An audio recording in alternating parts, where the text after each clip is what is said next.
is still running in fourth, still 5 lengths off the lead. Gap of 6 more back to Stock Deal. Quarter pole now, and here comes Mexican Wonder Boy alongside of Kadesh. And let's see what Victory Boulevard can do from that third position, swinging wide, 4 lengths off the lead into the short stretch, though. Mexican Wonder Boy has taken the lead and leads it by 2 lengths. Victory Boulevard giving chase. Kadesh is there toward the inside, but Mexican Wonder Boy in front. Final try. Victory Boulevard. And Victory Boulevard, oh, maybe that's going to be a photo on a head bob. Either Victory Boulevard or a stubborn Mexican Wonder Boy who fought on to the inside.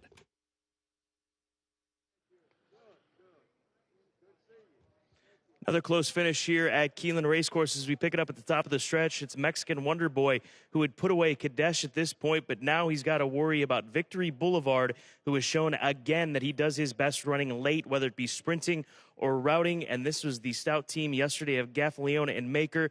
Do they take the opener? If they did, it's by less than a head. The photo's on the board for race 1.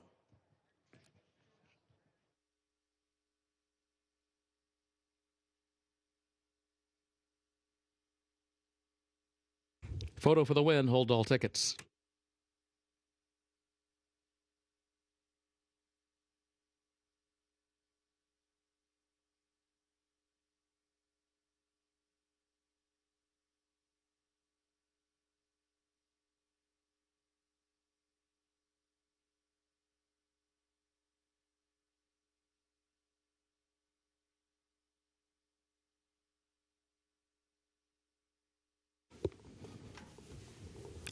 Unofficial results of Keeneland's first race in the photo. 2 Victory Boulevard finished first, 5 Mexican Wonder Boy second, 1 Kadesh third, and 3 Stock Deal fourth. 2-5-1-3 unofficial.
Unofficial winner of Keeneland's first, the Root and Riddle 2 Victory Boulevard, owned by Paradise Farms Corporation of Peter Proscia, owned also by David Staudaker, Mike Maker Trains, and Tyler Gaffalione is the jockey.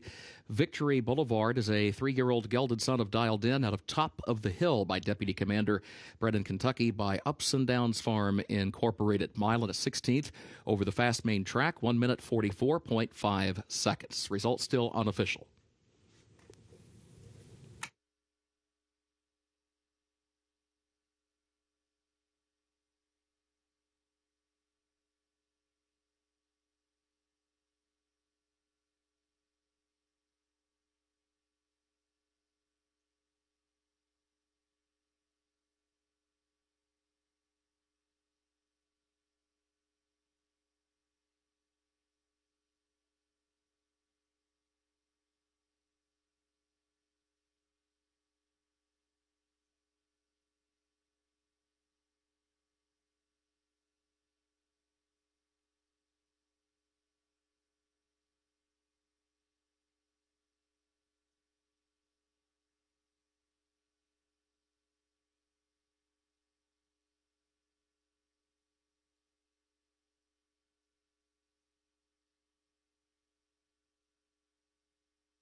Results of Keeneland's first race official, 2-5-1-3, the official results.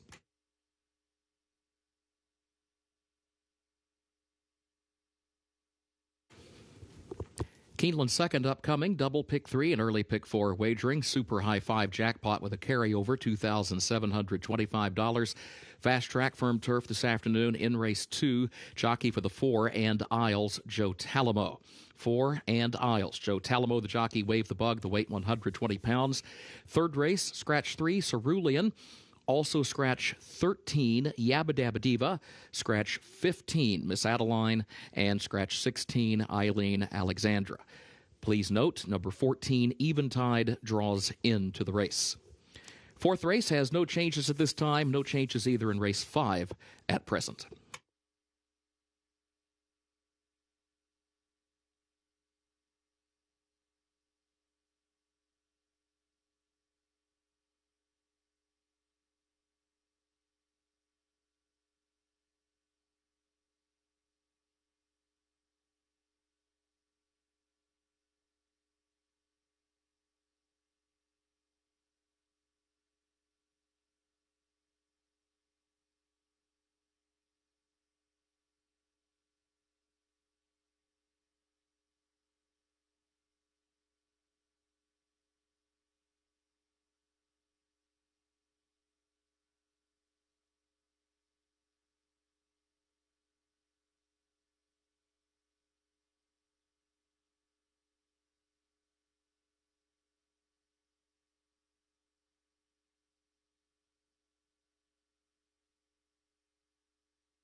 Race number 2, 20 minutes to post, and this presents the first of 2 pick 4 opportunities on the afternoon. This is the early pick 4 as we take a look right now at 4Ks being saddled up by her trainer Wesley Ward. 4Ks, a field commission mare getting set to make her Keeneland debut. She does have a victory this season. That was on the turf down at Gulfstream Park when she was running for 12.5. She comes off of a solid enough effort last time out in a starter 10 at Kentucky Downs. She was the beaten favorite that day, but she didn't run poorly. She was third, beaten 2 lengths on that course. Now Wesley opting to move her back over to the dirt. Her last dirt race was not very good. She was one of the favorites at Gulfstream back in May, but I think that more than anything, the competition that she finds here, she'd be able to outclass them in here in a very non-straightforward race, if that makes sense. There's really not a single angle that is going to outstand the rest of these fillies in this race. So you've got to be forgiving. That's the bottom line when looking at the form. 4Ks, I think that she bounces back with a better effort here today, or even a replication of her last race should be good enough to put herself right there in the end. My second choice is Sunset Paula Joe. She's run some even races, going 6.5 furlongs. We'll see what she's able to do at this distance, a distance that she was beaten 9 3/4 of a length back in June at Churchill. But the bottom line for her is she's taken a big drop down in class for Donnie K. Von Hemel. Joe Rocco gets back with her. Joe rode her to a third-place finish here at Keeneland during the summer meet on day 1 of that summer meet. So we'll see what she's able to do here today. Would not be surprised if she even goes off as the favorite in this spot. And right now the favorite, Gabby, is the number 5 horse. That is French Rose, who is 2-1. I don't have her in my top 3. Instead, I've got the number 7 horse, Parking Ticket, a horse that should be coming on late. If these fillies don't take to the 6.5, watch for her to close. We saw the opener taken by a horse that came from off the pace. I think that she's a danger in here at 7-1 to show up on the scene late. All right, Scott. Yeah, I agree with you about maybe not finding angles for this race. It's just a really interesting race. The approach that I took really is just the class, and I really do think that the 3 Sunset Paula Joe is the class of the race, just considering who she has faced in the last 2.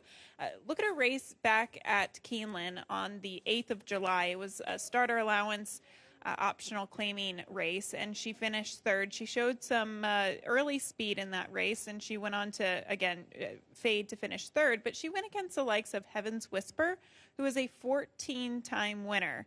She came back to face tough competition at Indiana Ground against Hoptown Honey, and there was another horse in there that would go on to win. So, yeah, there's some very nice horses that she's competed against at the level, so that's where I go with the 3 here. The number 6, 4Ks, she could certainly win. She is a versatile mare. She has wins on the dirt. She's a multiple winner on the turf as well, so I think she's just as capable on the main track as she is on the turf. It's just a question of what price do you want to take on her. I think 5-2 is probably a fair enough price. And then finally, the number 7, Parking Ticket here for Kevin Aubrey. This 8-year-old mare has 4 lifetime victories out of 31 starts, but she is coming in off of a pretty tough race, that starter 50 allowance race at Churchill Downs. She was 28-1 in that event, and she was closing nicely behind the likes of Recoded. It's all about a matter of if she gets the right trip here today. I just don't know if the pace, if the speed will come back to her, but we shall see. I definitely think she can pick up a piece at a decent price of 6-1. But for me, it's the 3 Sunset Paula Joe here. Race 2 coming up next in 17 minutes. Good luck.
The horses are entering the track for Keeneland's second race, the Airdrie Stud, double pick 3, early pick 4 wagering.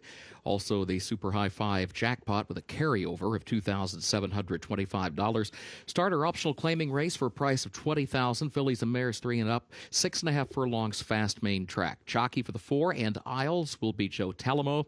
Joe Talamo rides the 4, Wave the Bug, the weight 120 pounds, post time at 8 minutes.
Six minutes away from race number 2, start of the early pick 4. Several of these fillies on their toes when they came out. This filly a little bit warm. That is the number 4 horse with now Joe Talamo, who's warming her up, and looks like she's a bit aggressive out there in the warm-up. That is And Isles, the daughter of Violence. We'll see how she acts if she settles down after this warm-up, but she did have some sweat up on her front quarters, so watch out for the full horse. Maybe she'll be quick away from the starting gate based on the way that she is acting out there. The number 5 horse, French Rose, she looked nice out there. You can see her warming up with Chantal Sutherland. This is a first off the claim move for Dennis Robertson, who is 13%, doesn't claim a lot of horses, but does get results and has a positive ROI in this situation of over $3.20. So 7-2, you've got to respect her in a pretty wide open race. And then finally the 6 at 5-2, she's settled into that second slot for the time being as far as the parimutuel wagering is concerned. 4Ks for Stirrup Trouble LLC, the Wesley Ward charge with Gerardo Corrales, excuse me. 5-2, as mentioned. We'll see if she can bounce back on the dirt. Her last race was a good one. That was on turf. Much different scenario from Kentucky Downs going a mile on grass to racing 6.5 furlongs here this afternoon. Challenging race. Tough way to start the early pick 4. As you can see, 4 horses within 7-2 down to 2-1 as they are the 4 horses getting played. The 3, 5, 6, and 7 are the primary horses getting bet here in race number 2. Good luck.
Horses have reached the starting gate for Keeneland's second race, the Airdrie Stud, start of the early pick 4.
They are at the post.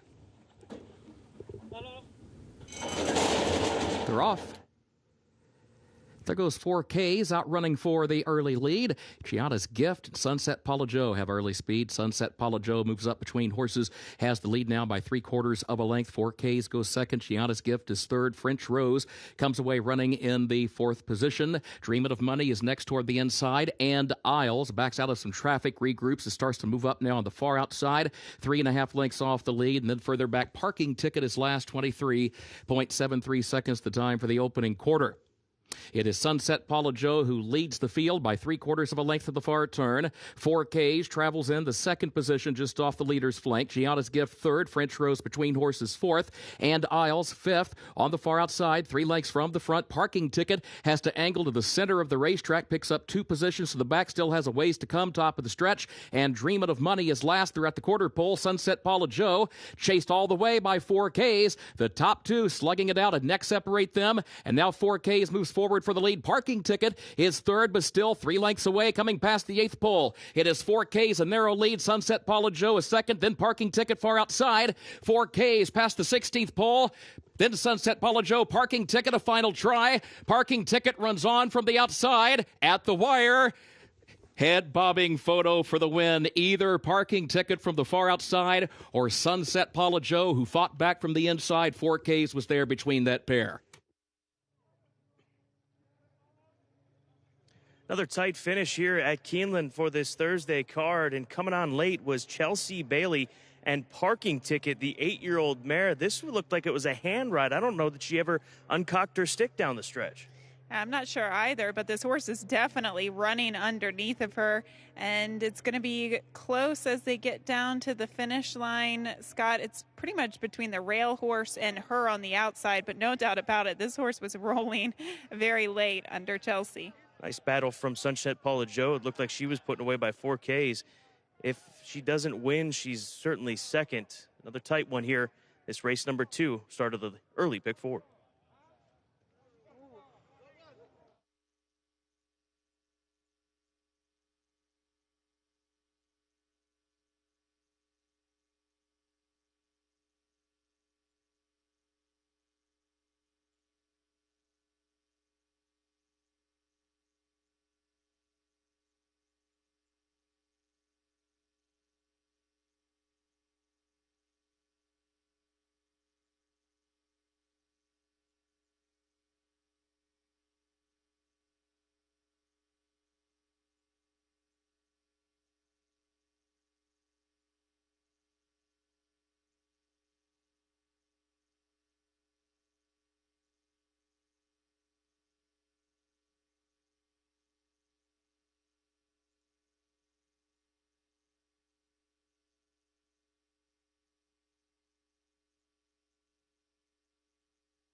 Unofficial results of Keeneland's second race in the photo. 7 Parking Ticket finished first. 3 Sunset Paula Joe was second. 6 4Ks was third. 5 French Rose was fourth. And 2 Gianna's Gift fifth. 73652 unofficial.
In the winner's circle for Keeneland's second race, the Airdrie stud, the unofficial winner, 7 Parking Ticket, owned and trained by Kevin Aubry.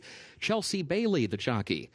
Parking Ticket, an 8-year-old daughter of Kodiak Cowboy, out of June Marley by French Deputy, bred in Kentucky by Kim Dodson and Joseph Dodson Jr. Results are now official.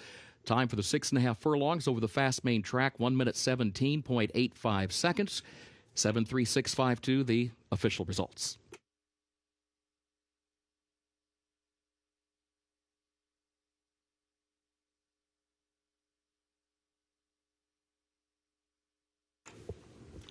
Carryover for the Super High 5 jackpot, $3,386. Third race on the way. Double at pick 3. Wagering turf is firm. Rail at 15 feet today. Scratch number 3, Cerulean. Also scratch 13, Yabba Dabba Diva. Scratch 15, Miss Adeline. And scratch 16, Eileen Alexandra. A reminder, 14 eventide draws into the race. Double and pick 3 wagering featured. Looking ahead to the fourth race. No changes in the fourth. No changes at this time in race 5.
Race number 3, 21 minutes to post. This presents a big opportunity here. Big field, big prices right now. And I don't suspect that it will change all that much. The 5-2 favorite is the first-time starter for E5 Thoroughbred Racing. That is Zoiks. We got the 10 acting up a bit down here in the paddock. As she gets set to saddle, she's back over by the trees is where they're saddling her up. Wild Story, a first-time starter by Exaggerator. We'll keep an eye on her. She's 30-1, but looks like she's settled down a bit as she's being saddled under the tree. But bottom line is I'm going with Clayton's Candy. A 20-1 shot here. Hey, Filly by Twirling Candy for CJ Thoroughbreds. Ran a sprint distance on debut. Faced an X-Dot winner in Music City Star. Then that Kentucky Downs race I thought was actually okay with the speed that she displayed, going that one-turn mile setup there and then flattened out to finish fifth. I think that she puts together her best effort here this afternoon on this turf course, going 2 turns. I think that she'll settle in. She's 20-1. A big swing here for me in race number 3 as we're 20 minutes to post. The 5, ANAMUYA, is my second choice, the dialed-in filly. Going to take the blinkers off. Wesley Ward is.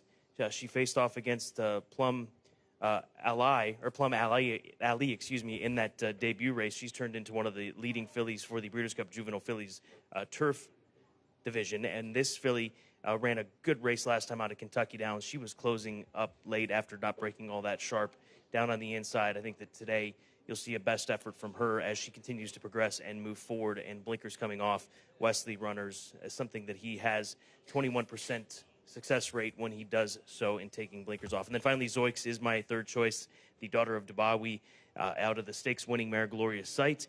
E5 Thoroughbreds purchased her for well over $500,000 in Europe. She's been training primarily up at Saratoga and Monmouth. She did put in a local workout here at Keeneland back on the 3rd of October. So she's got to be plenty fit, Gabby, as she gets ready for her 2-year-old debut.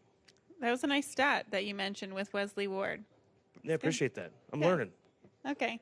Well, that's also one of the reasons why I like the 5, ANAMUYA, but she is coming out of 2 very, very tough races. Now, I know she was soundly defeated in her debut by 12 lengths in that field, but it was a very tough field. As Scott mentioned, Plum Ali went on to win the Miss Grillo. She got an 82 buyer speed figure for that most recent victory. And then this filly came back to face another maiden special weight field at Kentucky Downs, and she was defeated by Fluffy Socks, who would go on to win the Salima Stakes on Preakness weekend. So she's faced stakes quality 2-year-olds in her first 2 starts at the maiden special weight level. And, I'm not saying that this field is easy by any means, but those 2 fields were very tough. And I like the fact that she gets the blinkers off, because I actually think it would help her get those competitive juices flowing a bit more and get her in the running of the race. She has a tendency to drop way far off of the pace. So I think the blinkers off might help her here today. The 7, Flutiste for trainer Graham Motion. She goes sprint to a route of ground today, which is often an angle that I like. And I was even debating on picking her on top. My main question for her, though, is she a closing sprinter as she showed in her debut at 5 furlongs at Colonial, or is she a 2-turn type of horse? Looking at her in the paddock, she is a beautiful individual. You just look at her shiny coat. She looks very healthy. She looks happy. So all positive things for the 7, Flutiste, from a physical standpoint in the paddock today. And then finally, the 2, Zoiks, first-time starter for trainer Chad Brown, 2-year-old filly by Dabawi. And the sibling, Glycan, actually just won a Group 3 at Longchamp in the beginning of September. So there's some recency to the female family here. She is a very good-looking filly in the paddock, too, and even good size for her, all considering that she is a late foal. She's a May foal, but it looks like she looks fantastic there in the paddock, so definitely one to respect at 5-2. I'm going to get a closer look at the fields here as they warm up on track and give you a little bit of a report on trackside after the post parade, but we are 17 minutes out from race 3. Good luck.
The horses are entering the track for Keeneland's third race, the Spendthrift. Maiden special weight, 2-year-old fillies, a mile over the firm turf, rail at 15 feet.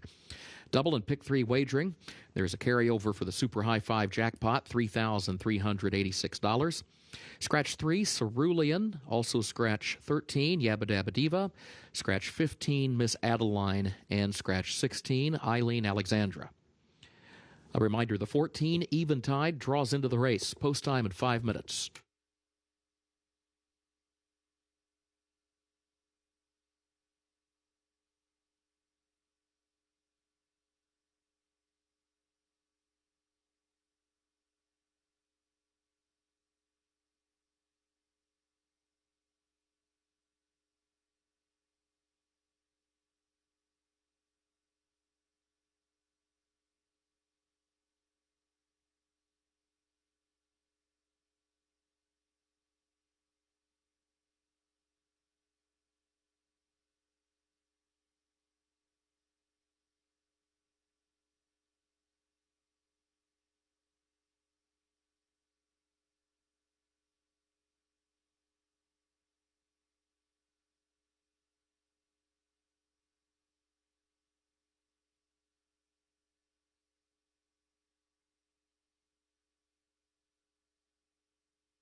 Some lovely looking fillies here getting ready to go onto the turf course and run 1 mile on said turf course, 3 minutes to post. Miss Eau de Vie is a good looking filly. She's a daughter of Commissioner Mike Maker. His barn is clicking right now here over the last couple of days. He's got Javier Castellano in the saddle. And remember, to her last race at Churchill, that was the debut performance from Aunt Pearl, who came back yesterday and decimated her competition in the J.P. Morgan Chase Jessamine and punching her ticket to the Breeders' Cup. Big, long filly is Miss Eau de Vie, a filly that certainly looks the part. We'll see how she fares at odds of 9-1. The number 4, another good-looking filly, Mummy Dearest for Michael Ann Ewing.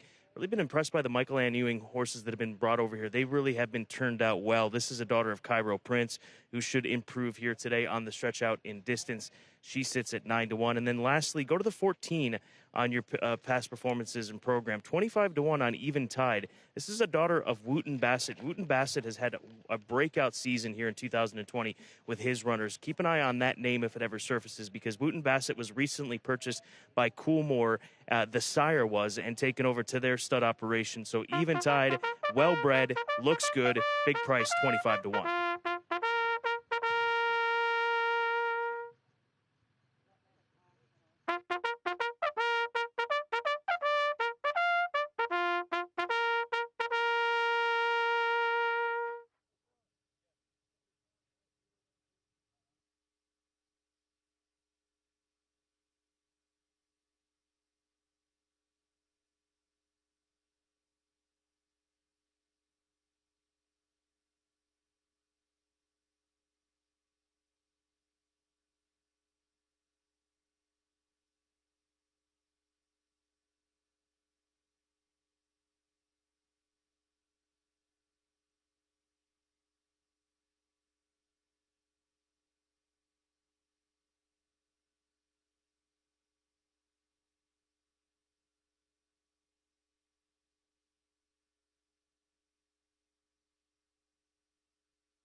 Horses have reached the starting gate for Keeneland's third race, the Spendthrift.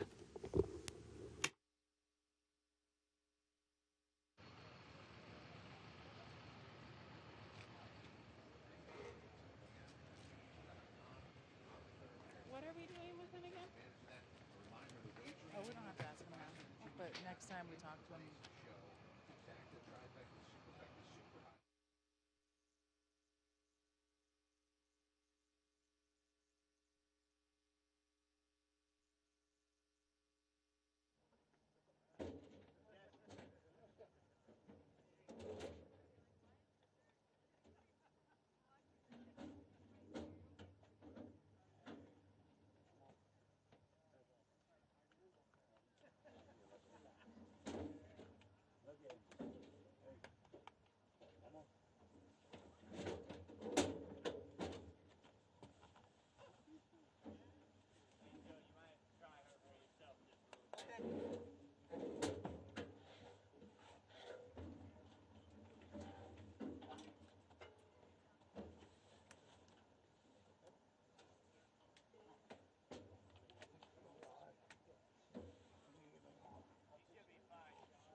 They're at the post. They're off. Miss Oda V from the inside, but now Clayton's Candy strides forward, and ANAMUYA right there in between that pair. So they head for the first turn. Clayton's Candy, far outside, has the early advantage. Here's ANAMUYA, though, moving up, gets over to the rail, will save some ground around the turn. It scoots up to put ahead in front. ANAMUYA by a neck now. Clayton's Candy alongside, though, in second by 2. CUZZYWUZZY goes third to the outside, and then Miss Oda V back toward the inside in a tussle for that third spot early on. Gap of 2 more. Wild Story, a wide fifth off the turn. FLUTISTE, safe ground to the inside in 6th. Queen of the Green is in 7th. Eventide is 8th. DEMETER is in 9th. DEAREST is back there in 10th. ZOIX is 11th. Amber Waves last of the 12. 22.81 seconds the time for the opening quarter. Clayton's Candy from in between horses moves up, puts ahead in front, but ANAMUYA fights right back to the inside. CUZZYWUZZY joins them third, caught wide to the far turn, a half length off the front pair. Gap of 3 to Miss Oda V in 4th. FLUTISTE is in 5th position around the turn. And then Wild Story, who moves up out in the center of the course, but still 5 lengths off the lead.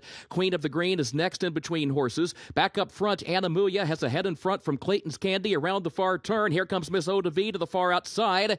And still fighting on is CUZZYWUZZY there. 3 lanes off the rail. They turn for home. Let's see if Miss Oda V can pick up the leaders. Extreme outside. ANAMUYA to the inside. Clayton's Candy is in between horses. Miss Oda V going to have to come down the center of the course. Queen of the Green runs late behind her. Miss Oda V has gone to the lead past CUZZYWUZZY, ANAMUYA, and then a late run from Queen of the Green. Miss Oda V in front, though. Queen of the Green goes to second. ZOIX running from far back. Miss Oda V, Javier Castellano win it.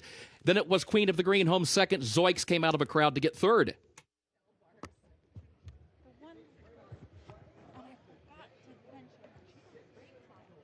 Mike Maker is absolutely rolling right now here at Keeneland. Miss Oda V, she had the looks coming out onto the course, and she puts it all together here as she picks up her career score number 1 for Sky Chai Racing. Yeah, this was a very impressive late kick here under Javier Castellano. And take a look at the number 12 horse, too. Queen of the Green, a first-time starter. She was closing late.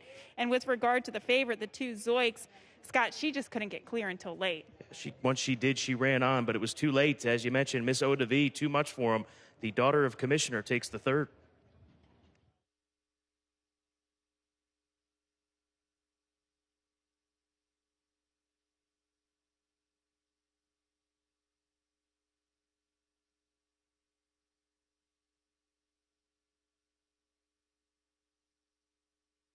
Waiting for result of the photo for 5th. Hold all tickets.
Unofficial results of Keeneland's third race: 1, Miss O to V was first.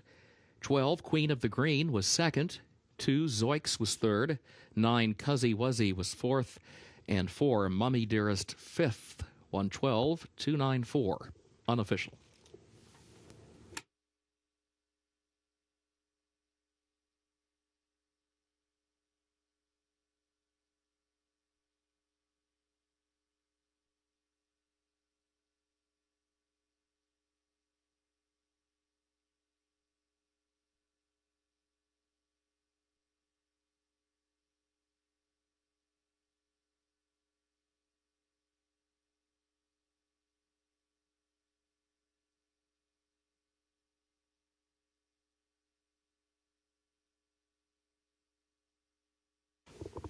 In the winner's circle for Keeneland's third race, the Spendthrift, the unofficial winner, number 1, Miss O to V, owned by Sky High Racing LLC of Harvey Diamond. 2 wins for trainer Mike Maker today. The winning jockey is Javier Castellano. Miss O to V is a 2-year-old filly by Commissioner out of Brandy Secret by Secret Romeo. The winner bred in Kentucky by Hot Pink Stable and Sky High Racing LLC. Mile over the firm turf this afternoon, 1 minute 36.63 seconds, and the results are official. 112.294, official for Keeneland's third race.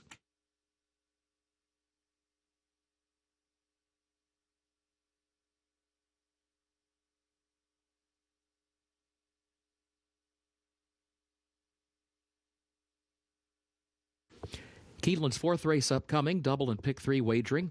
Fast track firm turf today. Race number 4 will finish in the short stretch at the first wire. Carryover for the Super High 5 jackpot, $5,518. No changes in this fourth event. Looking ahead, no changes in race 5. Turning to race 6, no changes to report in the 6th race at this time.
A reminder looking ahead on today's Keeneland card, and again it is a fast track at a firm turf this afternoon when we come to race 5.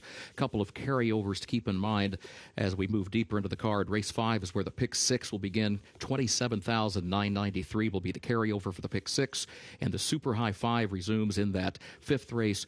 And a reminder, the Super High 5 jackpot in race 5 will be $5,518. First up, though, race 4 on the way.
18 minutes away from race number 4 here at Keeneland. This is a 2 other than allowance race. There is an optional tag of $100,000, but none of these competitors running for that $100,000 tag. My top play is Sonneman, the number 5 horse on your screen, the son of Curlin, out of that stakes-winning mare Zardana, owned by Cortland Farms. And this is a colt that was a Keeneland graduate from 2018, is a Keeneland graduate from 2018, was purchased for $375,000 from that September sale. And he comes into this race off of a career best effort in the Grade 2 Pat Day Mile. He was coming on to get to Rushy in that Grade 2 event on Kentucky Derby Day. Prior to that, he just was not quick away from the gate. That's what cost him in the Grade 1 Allen Jerkins, but he was a runner-up in that stakes race at Belmont as well. To be fair, it was just a 2-horse field. But the bottom line is this colt, if he can run back to his most recent start, he should have a big look, as he has been here locally, which is another advantage when looking at the Steve Asmussen trainers that have been here for some time versus coming down from Saratoga. So Sonneman, my top play, 8-5. Then I'll go to Big Dreaming, the 3, another colt that comes from a wonderful female line, son of Declaration of War, and the mother of this colt, Dreaming of Anna. She was a runner. Champion 2-year-old Breeders' Cup Juvenile Filly winner on the dirt at Churchill Downs, a multiple stakes winner on turf, and with the pedigree, you can see why they started on grass and now why they're going to move over to the dirt. We'll see if he wakes up. He's a horse that is certainly taking some attention right now, from a 3-1 line down to 5-2 as the second choice in the play right now. Bird King is my third selection, 6-1 on the morning line. He's drifted up to 10-1 for Michael Pino. My angle here, Gabby, is just the idea of shipping all the way down from Parks to run here against a tough group, which you know was going to be tough if this race went. So here he is. He must be doing well. When he is doing well, he can run big races. We've seen that from him in the past. So don't ignore him at 10-1, as he's the second longest shot in this field.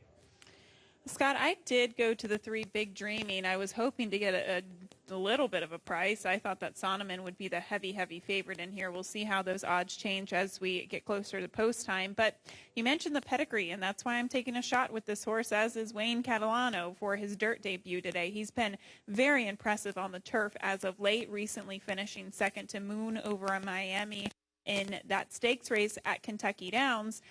He seems like he's been pretty versatile, at least on turf. He can be forwardly placed. He can close from off of the pace. He can go a mile and 5/16. So why not try the dirt with this horse and open up a couple of options? Scott mentioned the mare, Dreaming of Anna. She was very good on both surfaces, winner of the Breeders' Cup Juvenile Fillies, and then also 4-time graded stakes winner on the turf. But also his sire, Declaration of War, has produced both turf and dirt horses that have won graded stakes races. So Big Dreaming has a nice, versatile pedigree that I think he could make the transition favorably today. The 5 Sonneman, though, there's no doubt about it. He's the horse to beat. He just kind of needs the right trip. Last time out in the Pat Day Mile, I thought he ran well, but he looked like a horse that just needed to get in the clear and get rolling. Unfortunately, he kind of started to lug in at the top of the stretch. He was behind another horse, and then once he finally got his feet underneath of him, it was just too little too late. I'm not saying that he was going to be rushy. Rushy was very good that day, but he could have maybe gotten a bit closer. So I think that's the key for Sonneman as he tries 2 turns for the first time today at a mile and a 16th. He's been going the mile. He's been going long distances, but this is that true 2-turn test today. And then finally, the 4 What a Country. He definitely has gone a distance of ground. He comes out of a 9 furlong race last time out in which he won. And I liked kind of the aggressive ride on him. He was in the right position at the top of the stretch where he didn't have too much work to do. And maybe we can see a little bit of an early move today. It seemed to be successful for him last time out. We'll see if he does it once again here today. But a good little race, as the 5 Sonneman is your 8-5 favorite. I land on the 3 Big Dreaming, but a couple different ways to go here as horses are all saddled for the 4th. Good luck.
The horses are entering the track for Keeneland's fourth race, the Gaines Way, allowance optional claiming race, the price $100,000. 3-year-olds, mile and 16th over the main track listed fast. Race will finish in the short stretch, the first wire. No changes in the fourth. A reminder, double and pick 3 wagering featured here. Post time at 6 minutes.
There's a look at Bird King, the first to break away and warm up on his own. The son of Tiz Now, who's coming down from Bensalem, Pennsylvania at Parks, where he has been training. He has a recent victory against entry-level allowance company. That was just 2 starts back in mid-July. He looks good. He had a nice bounce to his step when he came out onto the track for the post parade. As I said before, to justify the ship down here has to be viewed as a positive as he runs for the $73,000 purse, as he is a Kentucky bred.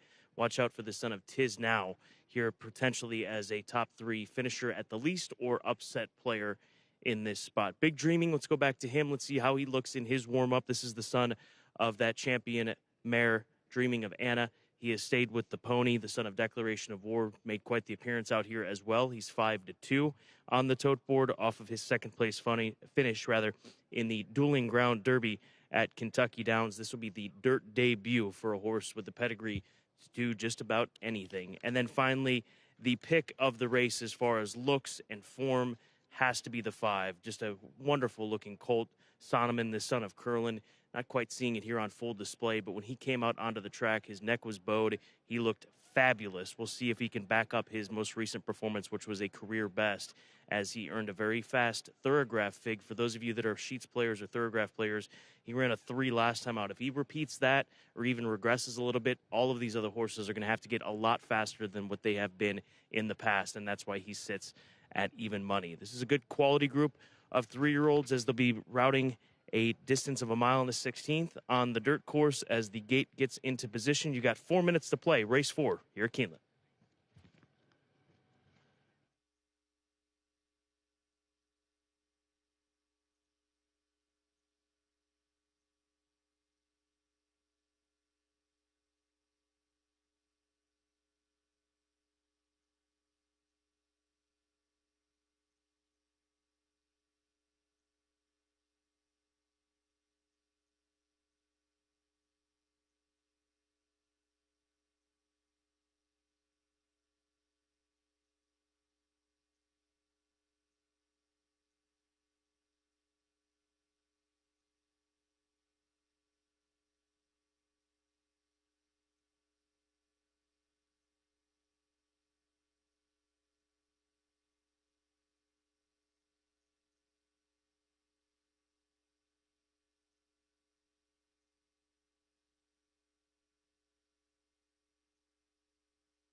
The horses have reached the starting gate for Keeneland's fourth race, the Gainesway.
First wire, they are at the post. They're off. There goes Ragtime Blues from the inside, out for the early lead. Sonneman there to the outside, and Big Dreaming in between that pair as they make the drive into the first turn with Ragtime Blues the early leader. Ragtime Blues gets over to the rail, has the early advantage here by 3/4 of a length. Big Dreaming second just off the leader's flank. Then a gap of 2 lengths to Sonneman, outward from the rail third ahead. And then Bird King, fourth back toward the inside. Cernan is fifth by a head. And What a Country is last, heading up the backstretch, 23.37 seconds the time for the opening quarter. And Ragtime Blues is the leader. Ragtime Blues leads it by 2 lengths up the backstretch. Big Dreaming second by a length. Then Sonneman, who is third up on the outside by 3/4 of a length, followed by Bird King, flanked there by What a Country, who moves up 1 spot, now trying to take over the 4th position, but still 6 lengths from the front, gap of nearly 4 more back of that one. Then to Cernan, who's last, 46.66 seconds, the time for the first half mile. Ragtime Blues leading Big Dreaming by 3/4 of a length into the far turn, then a gap of 2.5 more lengths back of that pair to Sonneman third by a length and a half. What a Country, and then Bird King and Cernan last. Side-by-side battle for the lead at the quarter pole because Big Dreaming's right alongside of Ragtime Blues. That pair 3 lengths to the good. Sonneman giving chase but still third to the top of the short stretch. Big Dreaming, a narrow lead off the far turn. Ragtime Blues tries to respond. And then comes Sonneman to the far outside, who's trying to join that top pair. Still 2 lengths away, still 1 length away. Big Dreaming the leader. Sonneman still trying on the outside now second. Ragtime Blues backs up to third. Big Dreaming with the lead. Big Dreaming, Florent Giroux to win it. Sonneman was home second, and then it was Ragtime Blues third by a neck over What a Country fourth.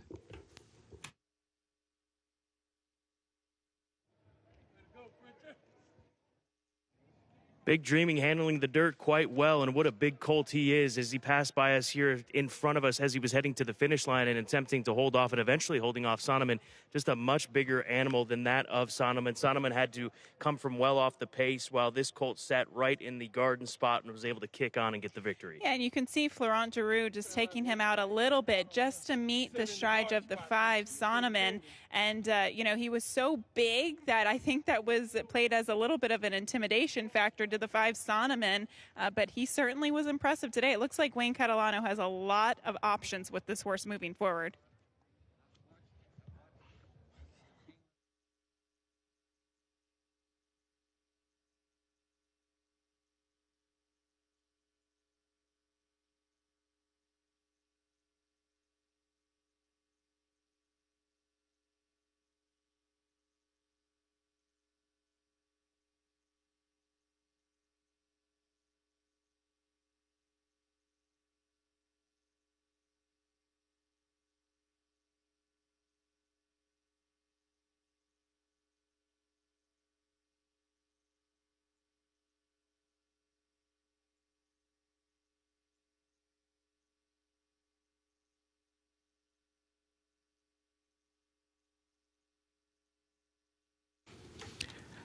Unofficial results of Keeneland's fourth race. 3 Big Dreaming was first, 5 Sonneman second, 2 Ragtime Blues third, and 4 What a Country fourth. 3-5-2-4 unofficial.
In the winner's circle for Keeneland's fourth race, the unofficial winner of the Gainesway, 3 Big Dreaming. The winner owned and bred in Kentucky by Frank Calabrese, Wayne Catalano, the trainer, and Florent Giroux, the jockey.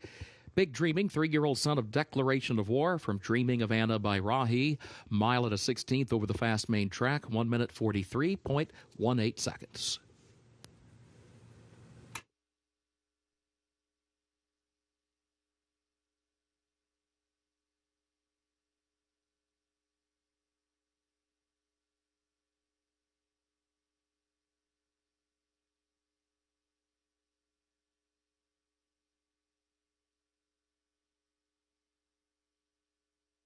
Fourth race, results official, 3-5-2-4, the official results for Keeneland's fourth event.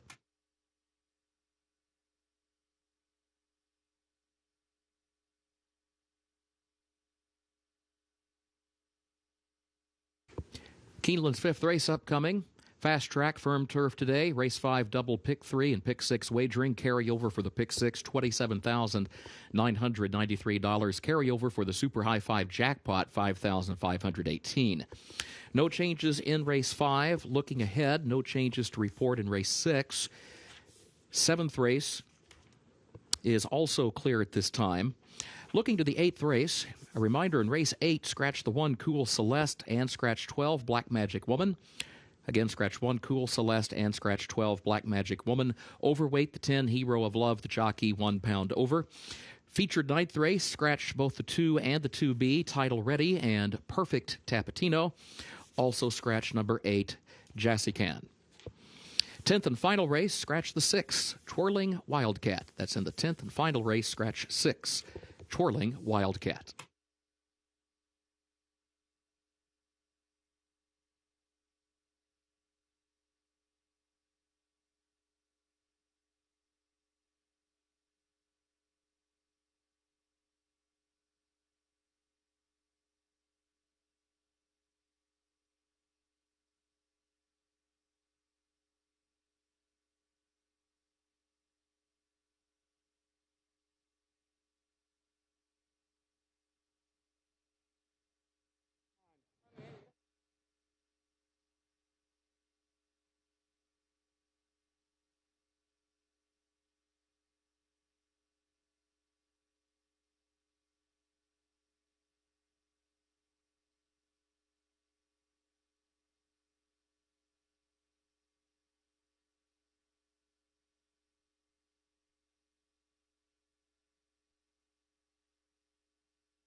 Race number 5, 18 minutes to post. This does begin the pick 6 today on this 10-race card, and the first leg is a group of 2-year-old maidens in for the $20,000 tag. So maiden $20,000 claimers for the 2-year-olds. The 2 is the favorite at 3-2 off of just one run. The reason I'm going to Fast Bob as my top selection is that he's consistently been able to put together efforts that are on par with that of Portal 1, the number 2 horse. He's done it once. We'll see if he can do it again. But Fast Bob's races on dirt have been consistently right there as far as top numbers are concerned in this race. And here is a colt by Fast Anna. Speaking of the family, we just referenced from the winner in race number 1, Fast Anna, from that same family for Frank Calabrese. Here's a colt that just simply is looking for the right group, as are so many of these horses in here, and dropping in for $20,000. So all he has to do, in my opinion, is replicate his dirt efforts, any one of his dirt efforts, and he's going to have himself right there in the end in trying to break his maiden. He's a great price, 5-1 with Jimmy Graham, who will be riding this 2-year-old colt. The second choice is the 9, Algebraic, for Dane Kabisky. Feeling good down here in the paddock as he's saddled up. He is a big colt by algorithms. He showed speed on debut for maiden 50 and then was 4th beaten 2 lengths. He was one of the favorites in that maiden 50 race, so drops down in class here today for Kabisky, who, when dropping horses in this fashion, wins it over 40%. So a strong angle from a situational statistic perspective with Algebraic. Another good price. He is 5-1. And then finally, the 2, Portal 1, tough to ignore him, Tom Amos on the drop. Gets off the rail, I think, is probably the biggest aspect of his opportunity here today, Gabby. It just, you never want to be on the rail on debut, and he ran that even 5th. So we'll see if he can put it all together here today at odds of 3-2. Well, Scott, I did land on the one horse that you mentioned, the number 9, Algebraic, second-time starter for trainer Dane Kabisky. Now, in his debut, I know it was a smaller field. It was just a field of 6.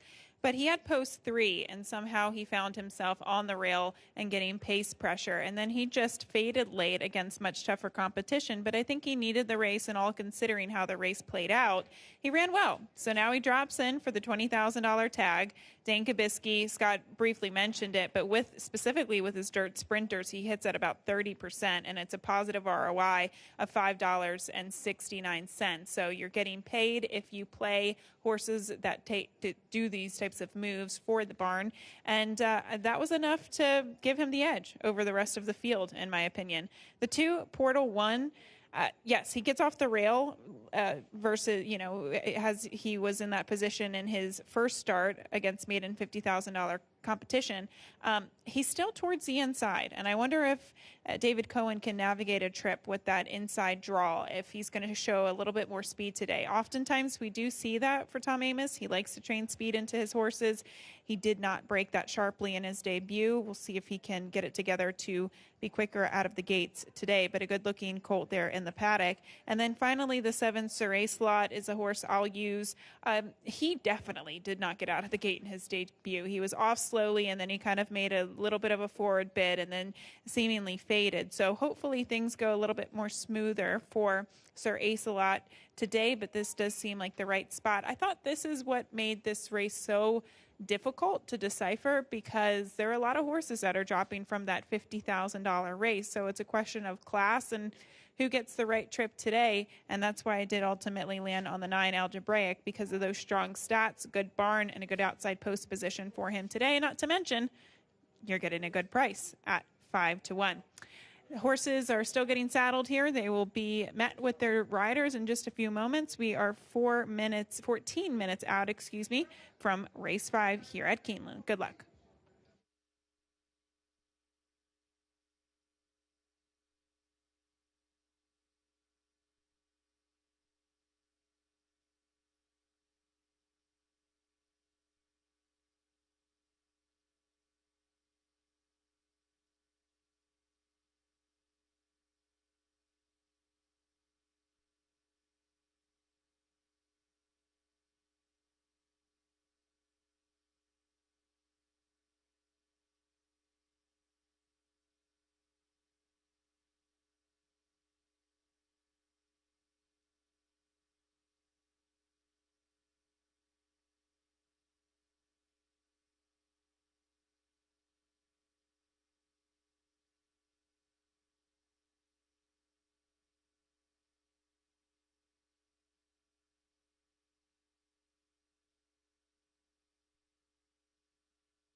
The horses are entering the track for Keeneland's fifth race, the Hagyard Maiden Claiming Race for 2-year-olds with a $20,000 claiming price. 6 furlongs over the fast main track, double, pick 3, and pick 6 wagering. Carryover for the pick 6, $27,993. Carryover for the Super High 5 jackpot, $5,518. No changes in this fifth race. Post time in 7 minutes.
There were 2 horses here that really stood out as they came through the tunnel, and one of them was the 5-horse KUZZYWUZZY, the colt by Brody's Cause. We've seen the Brody's Cause offspring run very well here over the last month, especially in Kentucky, and even that stakes winner over at Churchill Downs. But a nice-looking colt for Michael Tomlinson.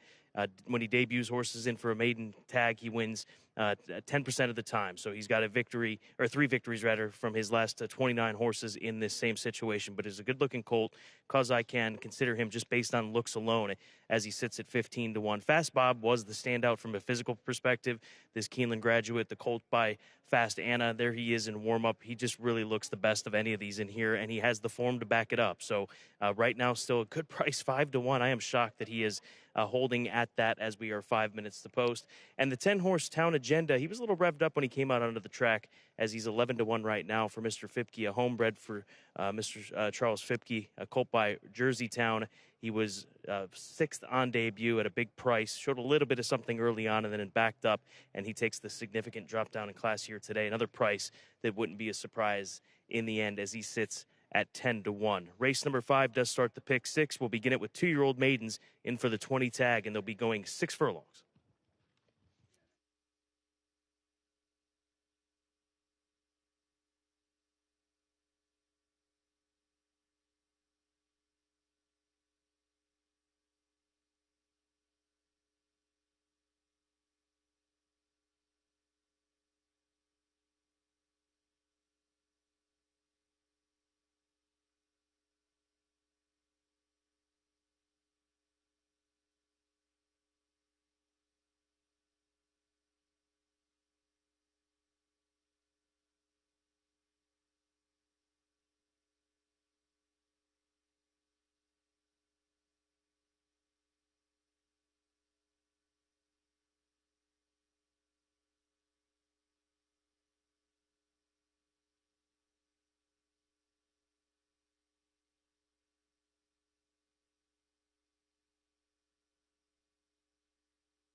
Your attention, please. A late scratch in Keeneland's fifth race, scratch number 6, Gator Romp. Late scratch in Keeneland's fifth race, scratch number 6, Gator Romp.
The horses have reached the starting gate for Keeneland's fifth race, the Hagyard, start of the Pick 6.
They are at the post.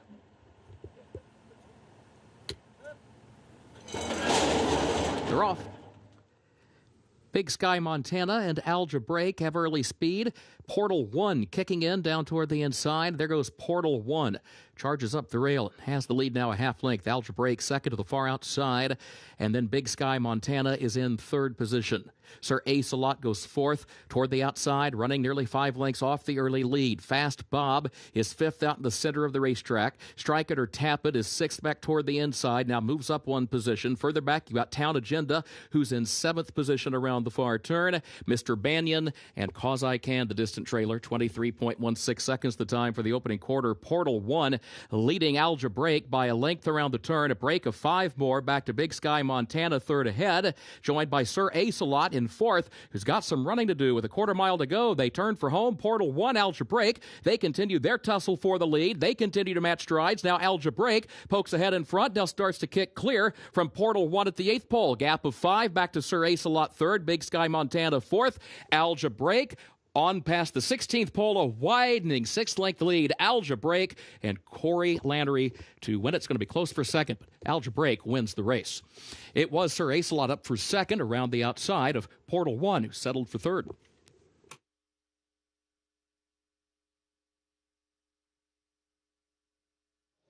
Algebraic too much for him here as he draws off from the pace setter in Portal 1, who looked like he was in the perfect spot, obviously early on in the race, but couldn't finish it up. And what was that stat that works so well in these situations with Dane Kabisky? Maiden droppers, dirt sprinters, 29%. It's higher than that now, Scott. It's on the rise thanks to Algebraic here in the 5th.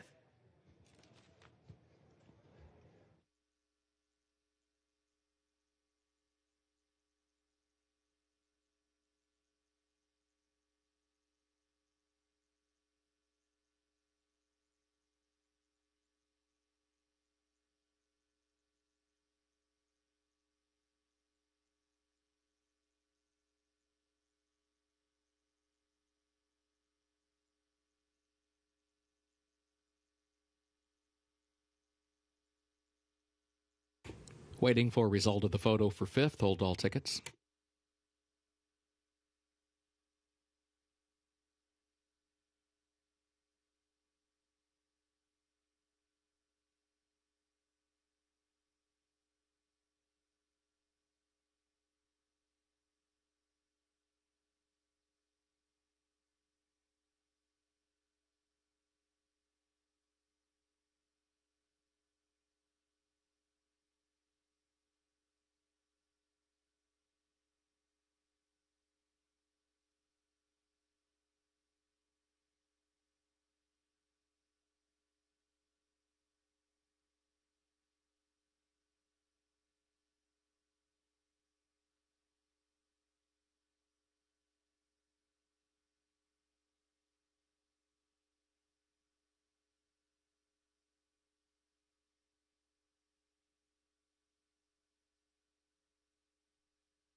Unofficial results of Keeneland's fifth race.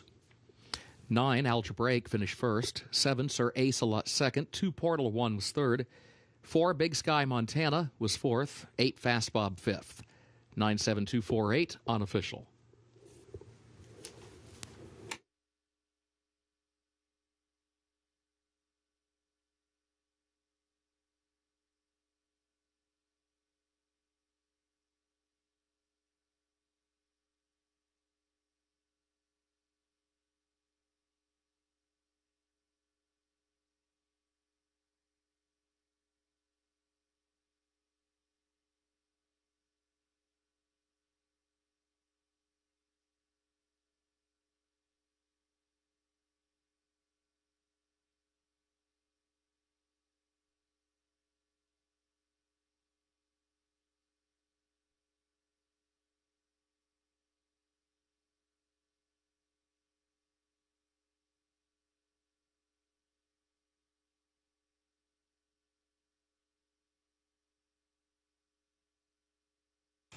In the winner's circle for Keeneland's fifth, the official winner now of the Hagyard, 9, Algebraic, owned by PTK LLC of Thomas Hohe, trained by Dane Kabisky. Corey Lannery, the winning jockey. Algebraic, a 2-year-old son of Algorithms out of Wildlife Festival by Seeking the Gold. Bred in Kentucky by G. Watts Humphrey Jr. Fast main track, 1 minute 11.29 seconds. The results official, 97248, official for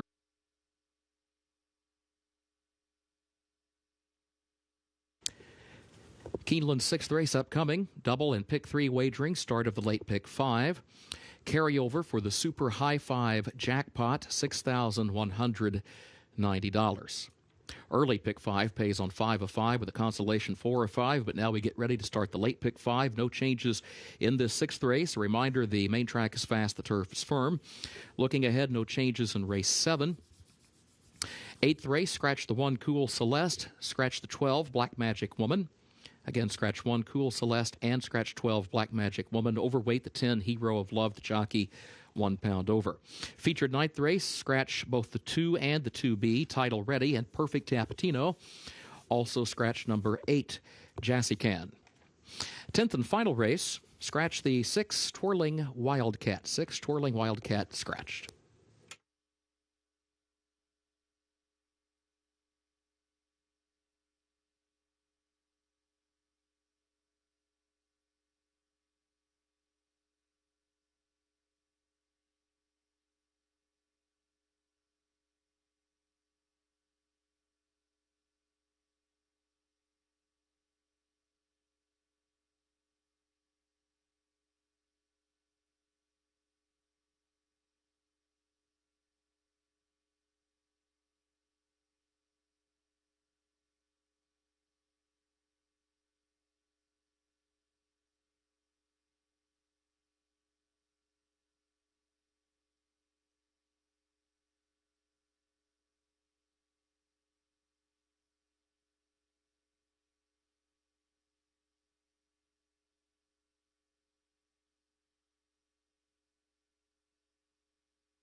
So Mexican Wonder Boy has taken the lead and leads it by 2 lengths.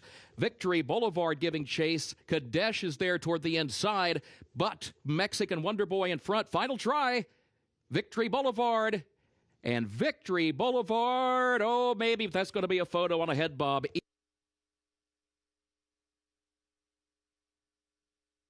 Past the 8th pole. It is 4Ks, a narrow lead. Sunset Paula Joe is second, then Parking Ticket far outside. 4Ks past the 16th pole.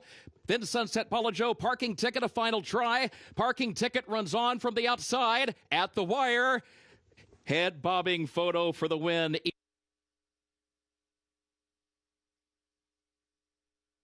Miss O to V going to have to come down the center of the course. Queen of the Green runs late behind her. Miss O to V has gone to the lead past CUZZYWUZZY, ANAMUYA, and then a late run from Queen of the Green. Miss O to V in front, though. Queen of the Green goes to second. Zoiks running from far back. Miss O to V, Javier Castellano win it.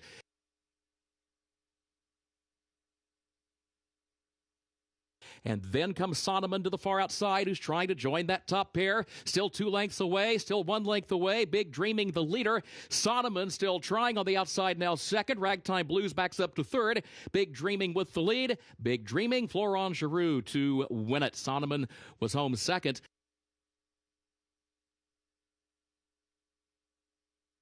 Now Algebraic pokes ahead in front, now starts to kick clear from Portal 1 at the 8th pole. Gap of 5, back to Sir Ace-a-Lot third, Big Sky Montana fourth. Algebraic on past the 16th pole, a widening 6-length lead. Algebraic and Corey Lannery to win it. It's going to be close for second, but Algebraic wins the race.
Race number 6 here at Keeneland Racecourse does begin the late pick 5 for 50 cents and begins with a 7-furlong maiden $75,000 claimer.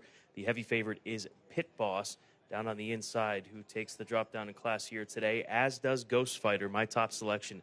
I think the inside draw is a negative for Pit Boss, and perhaps that will allow Ghost Fighter to spring this mild upset. He adds blinkers. They will add blinkers, rather.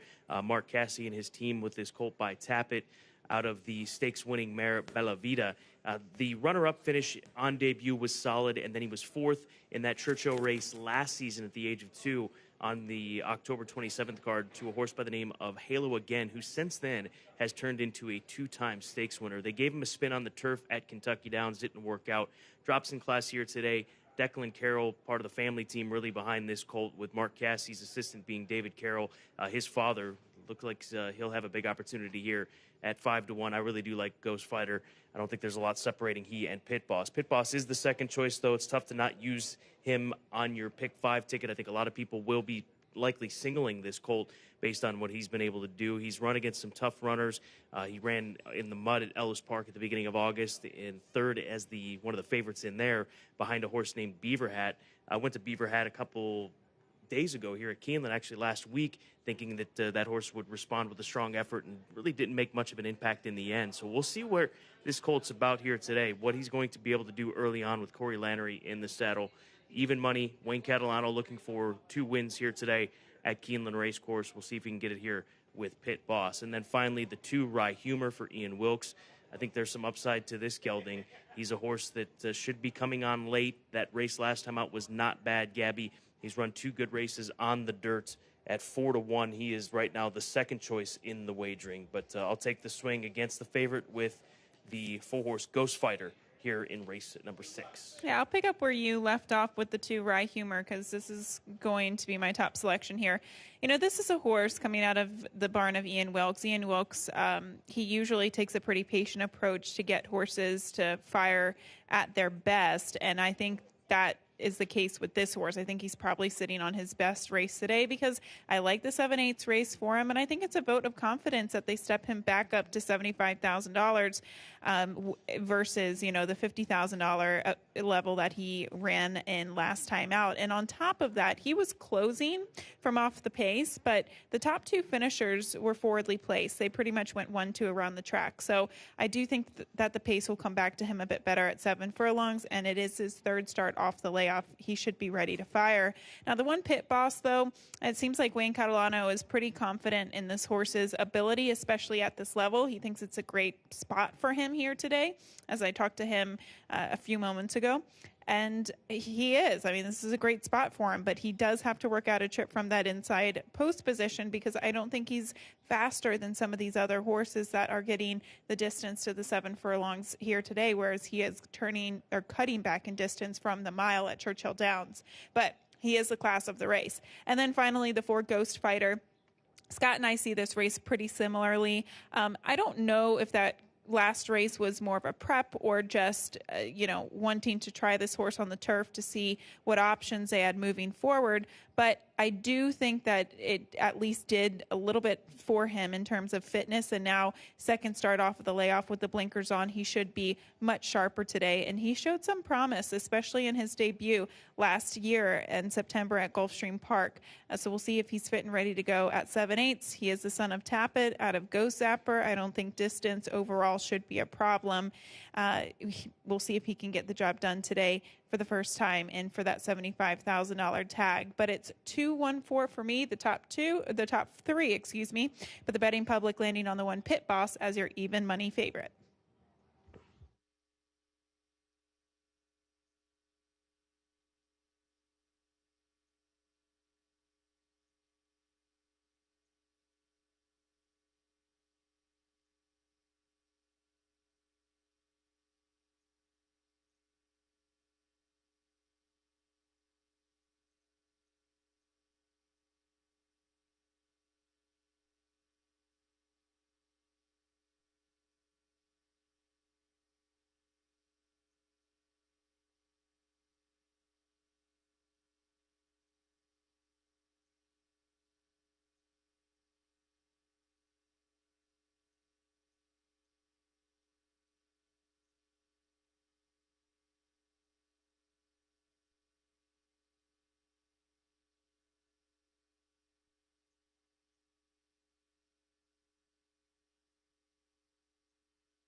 The horses are entering the track for Keeneland's 6th race. The Keeneland Julep Cup, maiden claiming race 3-year-olds and up, $75,000 claiming price. Beard course about 7 furlongs, main track fast. Double and pick 3 wagering start of the late pick 5. Carryover for the Super High 5 jackpot, $6,190. No changes in this 6th event. Post time at 7 minutes.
Horses warming up on track to kick off the late pick 5 here at Keeneland, and you're taking a closer look at your 6-5 favorite. That's the one, Pit Boss, and you can see him in the preliminary warm-ups here under Corey Lannery.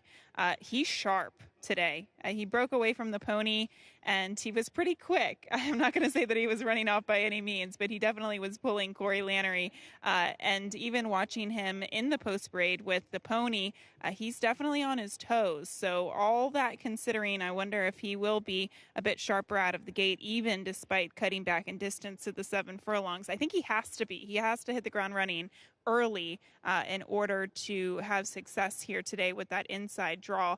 I thought the 7, Mascaroni, made a pretty nice appearance. Now, he's definitely going to have to improve from his debut, but he didn't get out of the gate that well. So maybe he's a horse that's just, it's kind of coming together for him.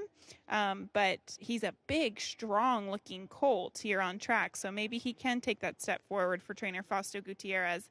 And then finally, the number 2, Rye Humor. He's my top selection. But Scott, I know you were speaking with Ian Welch just a moment ago. What did he have to say about this horse today? He said he's been training well, and you can see that based on the workouts that we have on the paper for him here at Keeneland. He's worked 59-2 just as recently as the 2nd of September, and then came back with a 102 workout, and then that race. And I asked him what he expects to see from him early on in this spot, and he says, I don't want him rushed away from there, and I don't want him far back. It sounds like he wants him to settle in a stalking position. So that's the hope with Julien Leparoux in the saddle as he sits at 4-1. I mean, this is a horse that's run big races, big enough races at better levels on the dirt, so you have to respect him at 4-1.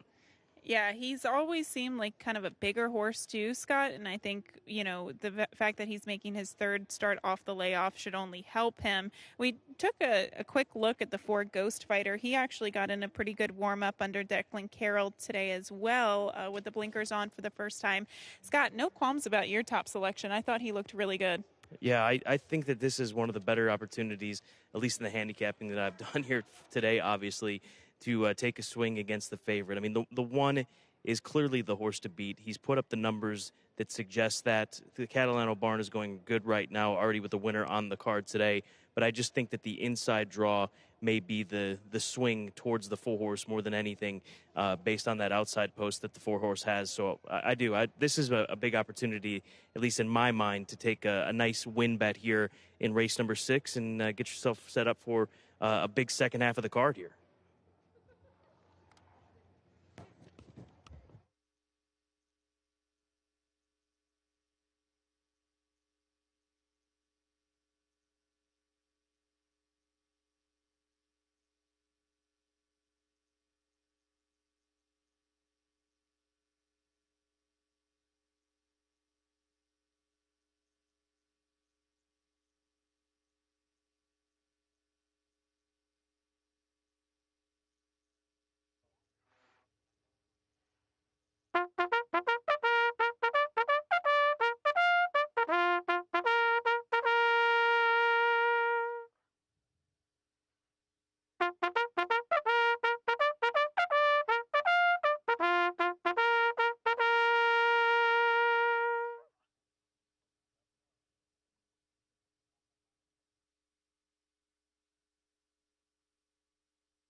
The horses have reached the starting gate for Keeneland's 6th race, the Keeneland Julep Cup, start of the late pick 5.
They are at the post.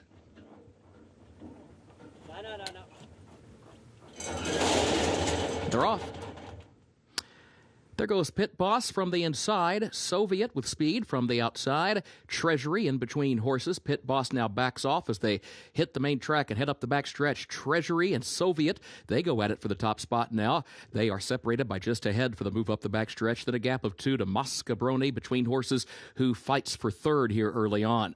And is joined by Jealous Eyes, who's fourth to the inside. Beaver Creek is fifth up on the outside. Rye Humor is next. And Ghost Fighter in between horses. Pit Boss backs all the way out to last, but is still right there at the field, 7 lengths off the lead. It was 22.61 for the opening quarter. To the far turn, it is Soviet who leads at a length and a half. Jealous Eyes is second by a head. Here's Treasury fighting back to regain second. Mascabroni joins them far outside in third. Caught wide on the far turn, running 5 lengths off the lead. Now 4 lengths from the front. Rye Humor is looking toward the inside, moves up into the 5th position around the turn. Jealous Eyes lost about 3 spots there in the span of a 16th. They come to the top of the stretch. Soviet has gotten away on a 5-length advantage. Now Pit Boss is trying to storm up the rail, has moved up from last to second.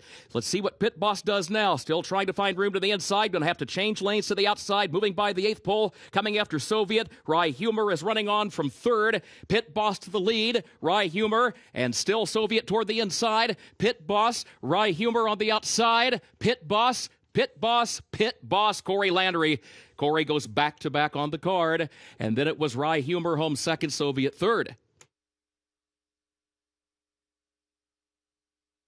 He had a lot of work to do. This horse did not break all that sharp. He was taken back. He was dead last down the backstretch.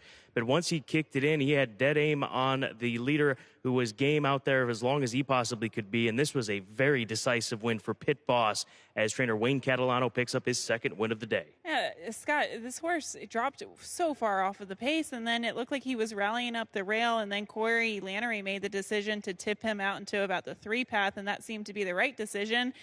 He had the horse to get him here today. There's no doubt about it.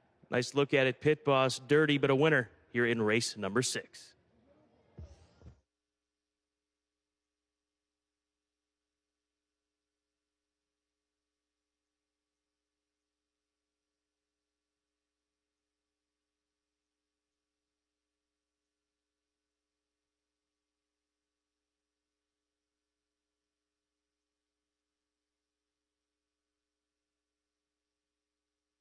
Waiting for a result of the photo for fourth. Hold all tickets.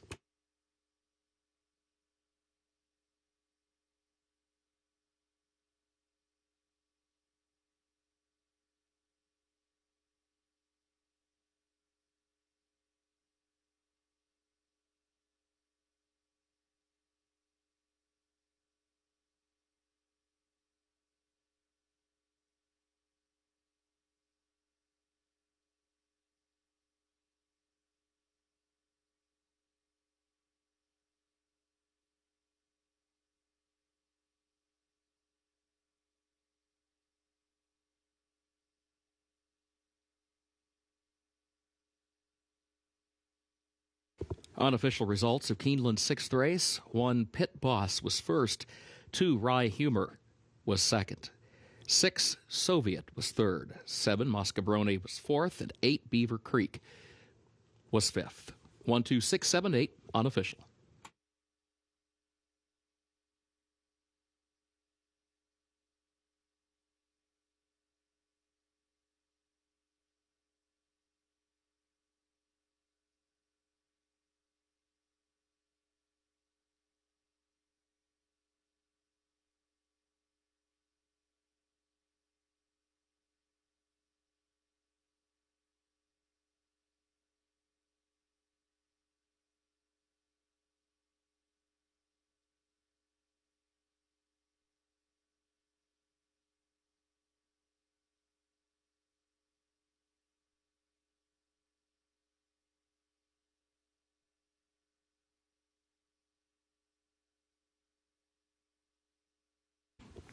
In the winner's circle for Keeneland's 6th race, the unofficial winner of the Keeneland Julep Cup.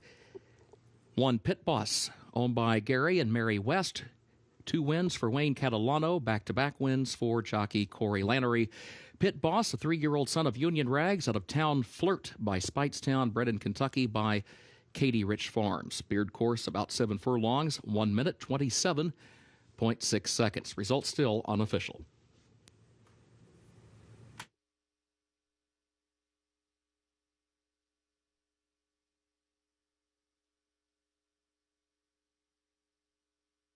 And results now official for Keeneland's 6th race. 1, 2, 6, 7, 8. The official results.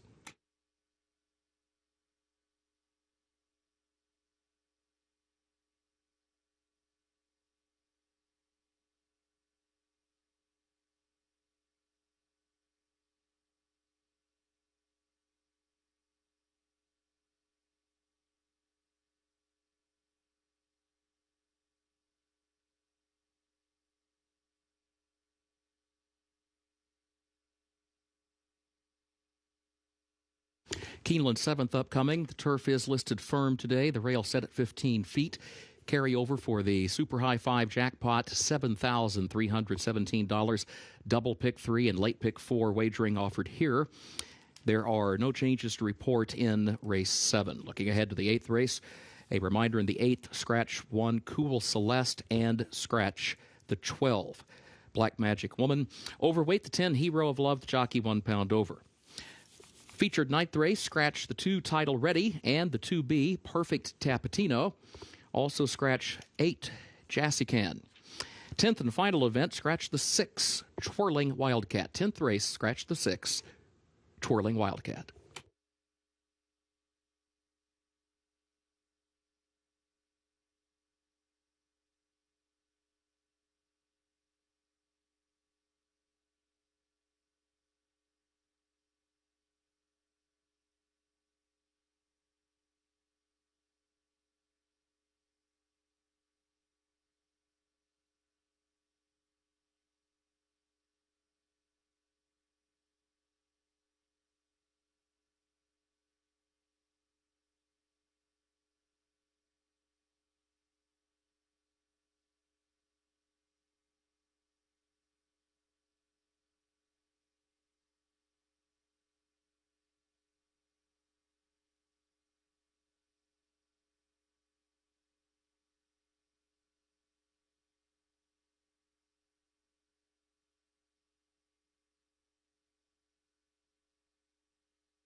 17 minutes away from the 7th race here at Keeneland. This does start this very good sequence. The late pick 4 that we've discussed over the course of the afternoon, one of the top pick 4 opportunities truly that we've had so far during this fall meet at Keeneland Racecourse. And this is a starting point where you've got Eliade, who is the 8-5 favorite right now for Chad Brown and Peter Brandt. She is my second selection. I'm going with Romantic Pursuit on the outside, the clear second choice at 5-2.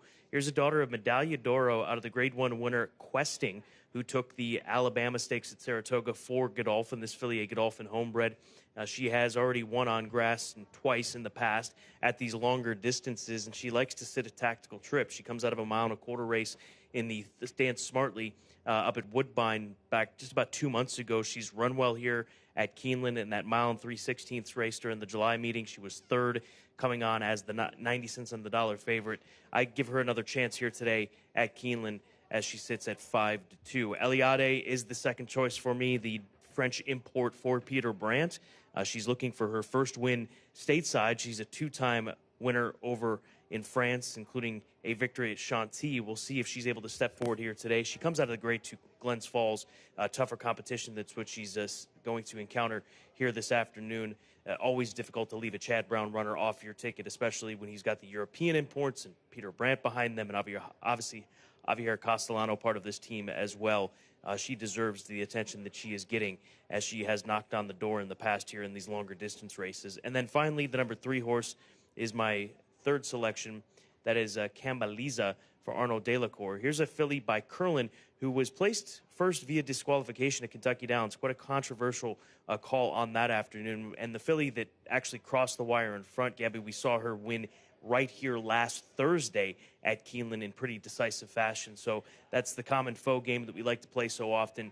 Don't be surprised if she's able to run a big race here today. That's Cambaliza, who is 6-1. She's right now 4th choice in the win wagering. Scott, I won't lie. I had a very tough time with this race. I thought that you could go many different directions. I think it's also difficult to read the race in terms of who's going to be the pace setter. Perhaps the Ford Tizahara will be the pace setter, but I'm not so sure that she wants to go this far, 1.5 miles. So, yeah, this race, I definitely don't have the strongest opinion on today's card in the 10-race program. But I did ultimately land on a horse that I thought would offer a decent enough price, and that's the 8 Delta's Kingdom at 5-1 on the board right now. She has been close in the last 2 starts, and I actually thought her race at Ellis Park 2 back at the 1.16 was good, considering that she wants to go much farther. 1.16 is too short, and that wasn't the quickest pace that she closed into either. So it just might all come together for her here today. But again, I don't really have the strongest opinion in this race. Now, you have to use the 1, Eliade, for trainer Chad Brown because of her consistency alone and the fields that she's faced as of late. This filly for owner Peter Brandt, who most recently won the ARC with Sotsis recently. So congratulations to Peter on that win.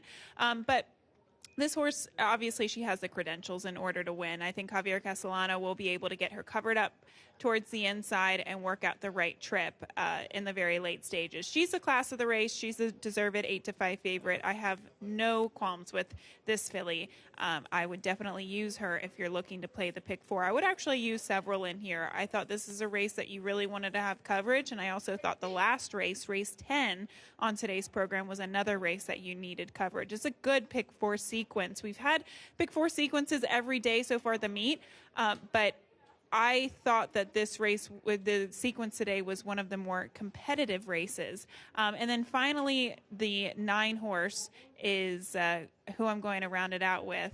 And she hasn't been in great form as of late.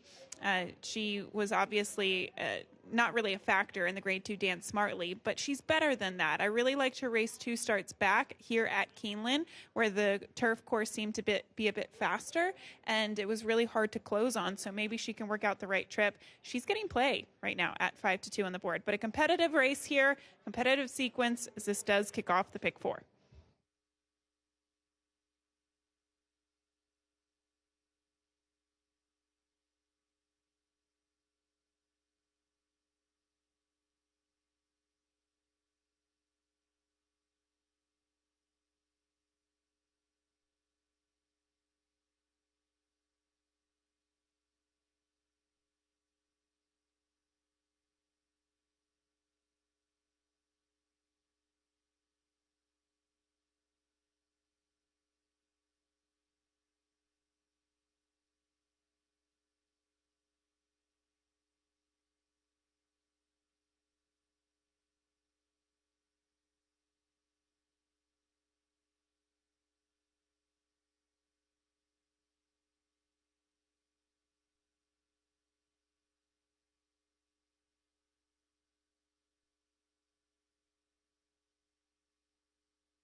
Horses are entering the track for Keeneland's 7th race, the Godolphin, 1.5 over the firm turf for this allowance for fillies and mares age 3 and up. Double and pick 3 wagering, start of the late pick 4.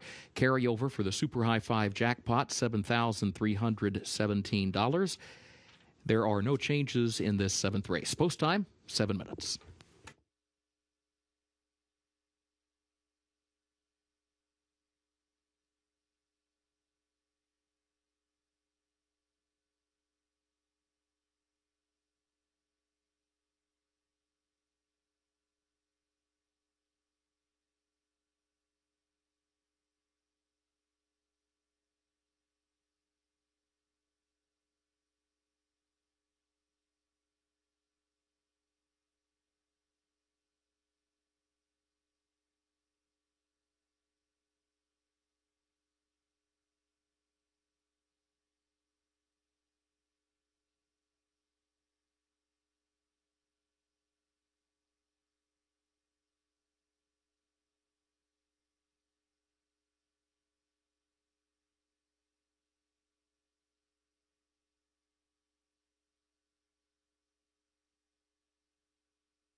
Five minutes away from race number 7, start of this late pick 4 sequence that we have hyped so much and deserves the hype because of the depth of these races.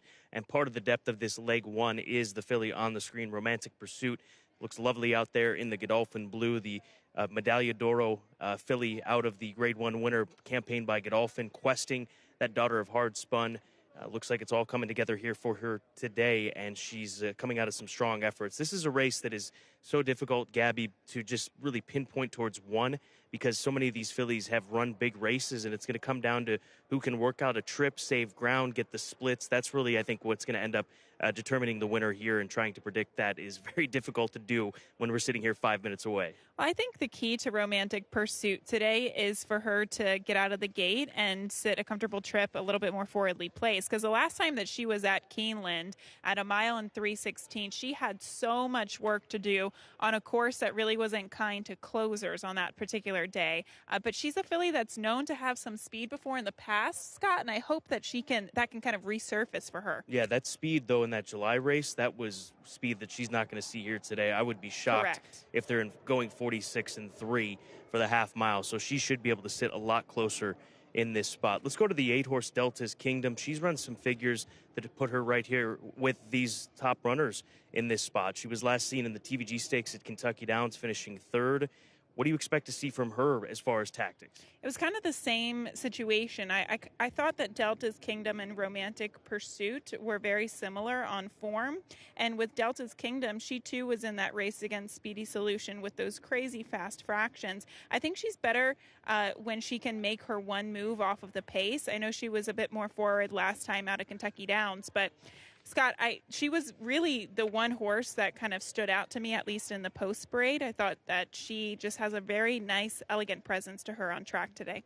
Then the 3-horse 6-1 Cambaliza, the daughter of Curlin, coming out of that race that we've discussed multiple times over, that Kentucky Downs race back on September 9th, where she was placed first via disqualification. Blame Debbie was placed second. Blame Debbie, winner here a week ago on opening weekend here at Keeneland. So we'll see if she can take a step forward off of that performance. And she's a filly that she's run some big races, but I just wonder if she's seen the likes of the fillies that she's going to be facing off against today.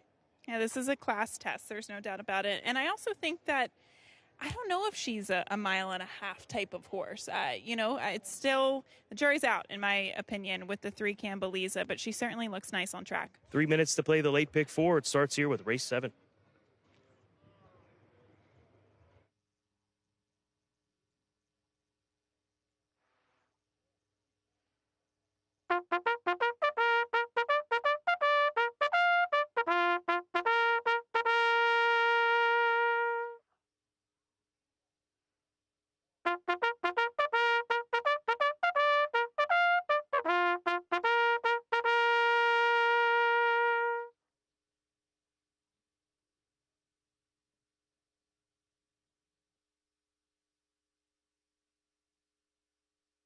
Horses have reached the starting gate for Keeneland's 7th race, the Godolphin, start of the late pick 4.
They are at the post.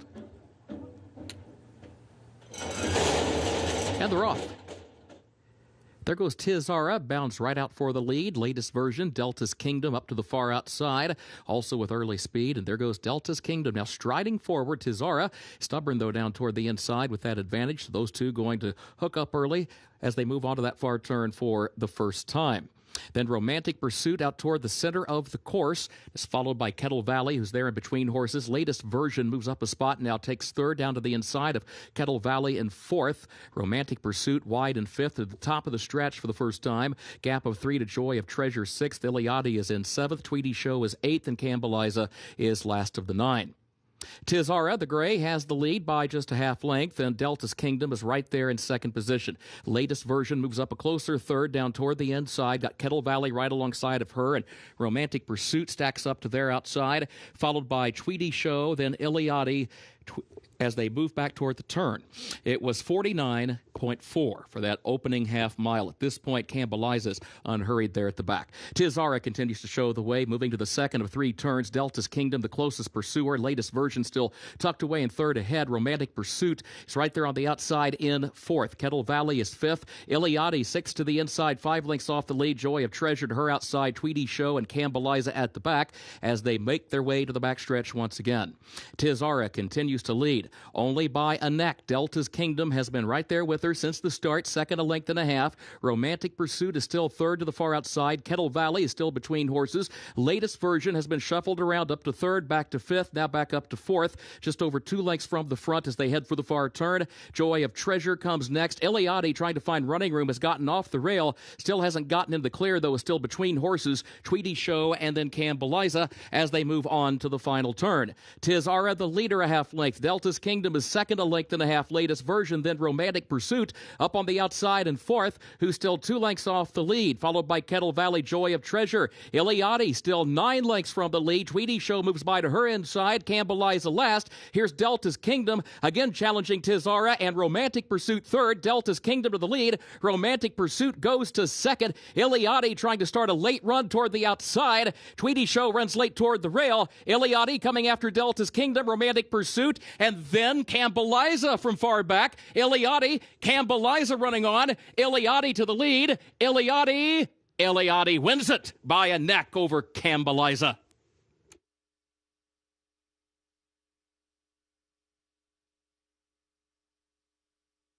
First win here in the U.S. for Iliadi, for Peter Brandt and Chad Brown, and an adventurous trip. For a moment there, she was searching for room. The 6 maybe even came over and made contact with her on the stretch run, but she was able to kick home clear. An impressive win from her, and an impressive runner-up finish from the number 3 horse, Campbell-Liza. Yeah, she was so far off at the pace today and kind of sandwiched between horses, and she was behind a wall of horses at one point as well. So credit to Javier Castellano to finally finding room to get her out in the clear and let her get her feet underneath of her for that impressive late closing kick. She went off as a heavy favorite in this event, even money, Scott. To start the late pick 4, yet another French filly import winner in the U.S. for Chad Brown and Peter Brandt, the latest Iliadi.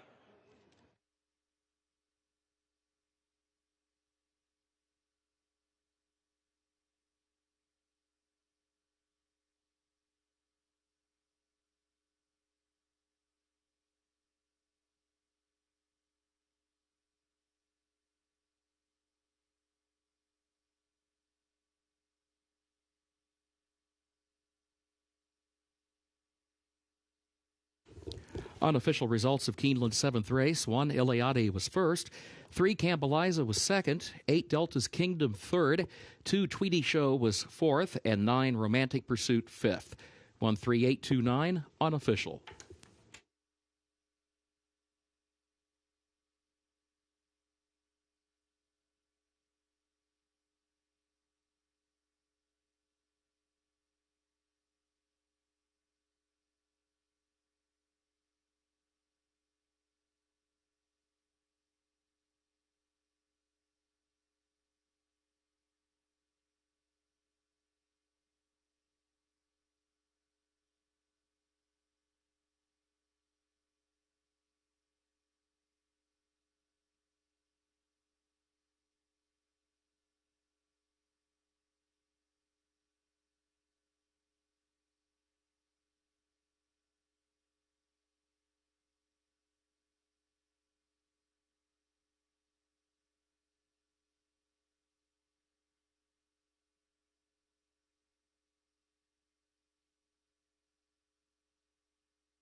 Unofficial winner of Keeneland's 7th, the Godolphin Allowance, 1 Iliadi. Owned by Peter Brandt, trained by Chad Brown. 2 wins today for jockey Javier Castellano. Iliadi, 4-year-old filly by Teofilo. Out of Elodie by Dancilli. The winner bred in France by Eric Deschambour and Sarl Riviera Equine. 12 furlongs over the firm turf today. 2 minutes, 29.32 seconds. Results are now official for Keeneland's 7th. 13829 official.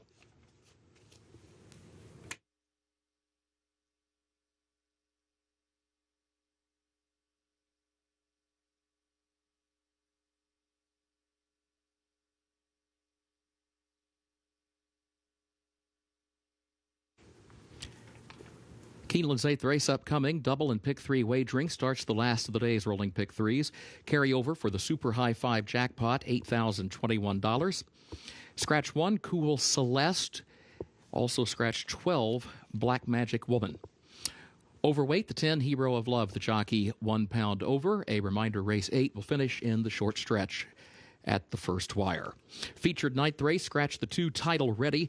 Also scratch the 2B, Perfect Tapatino.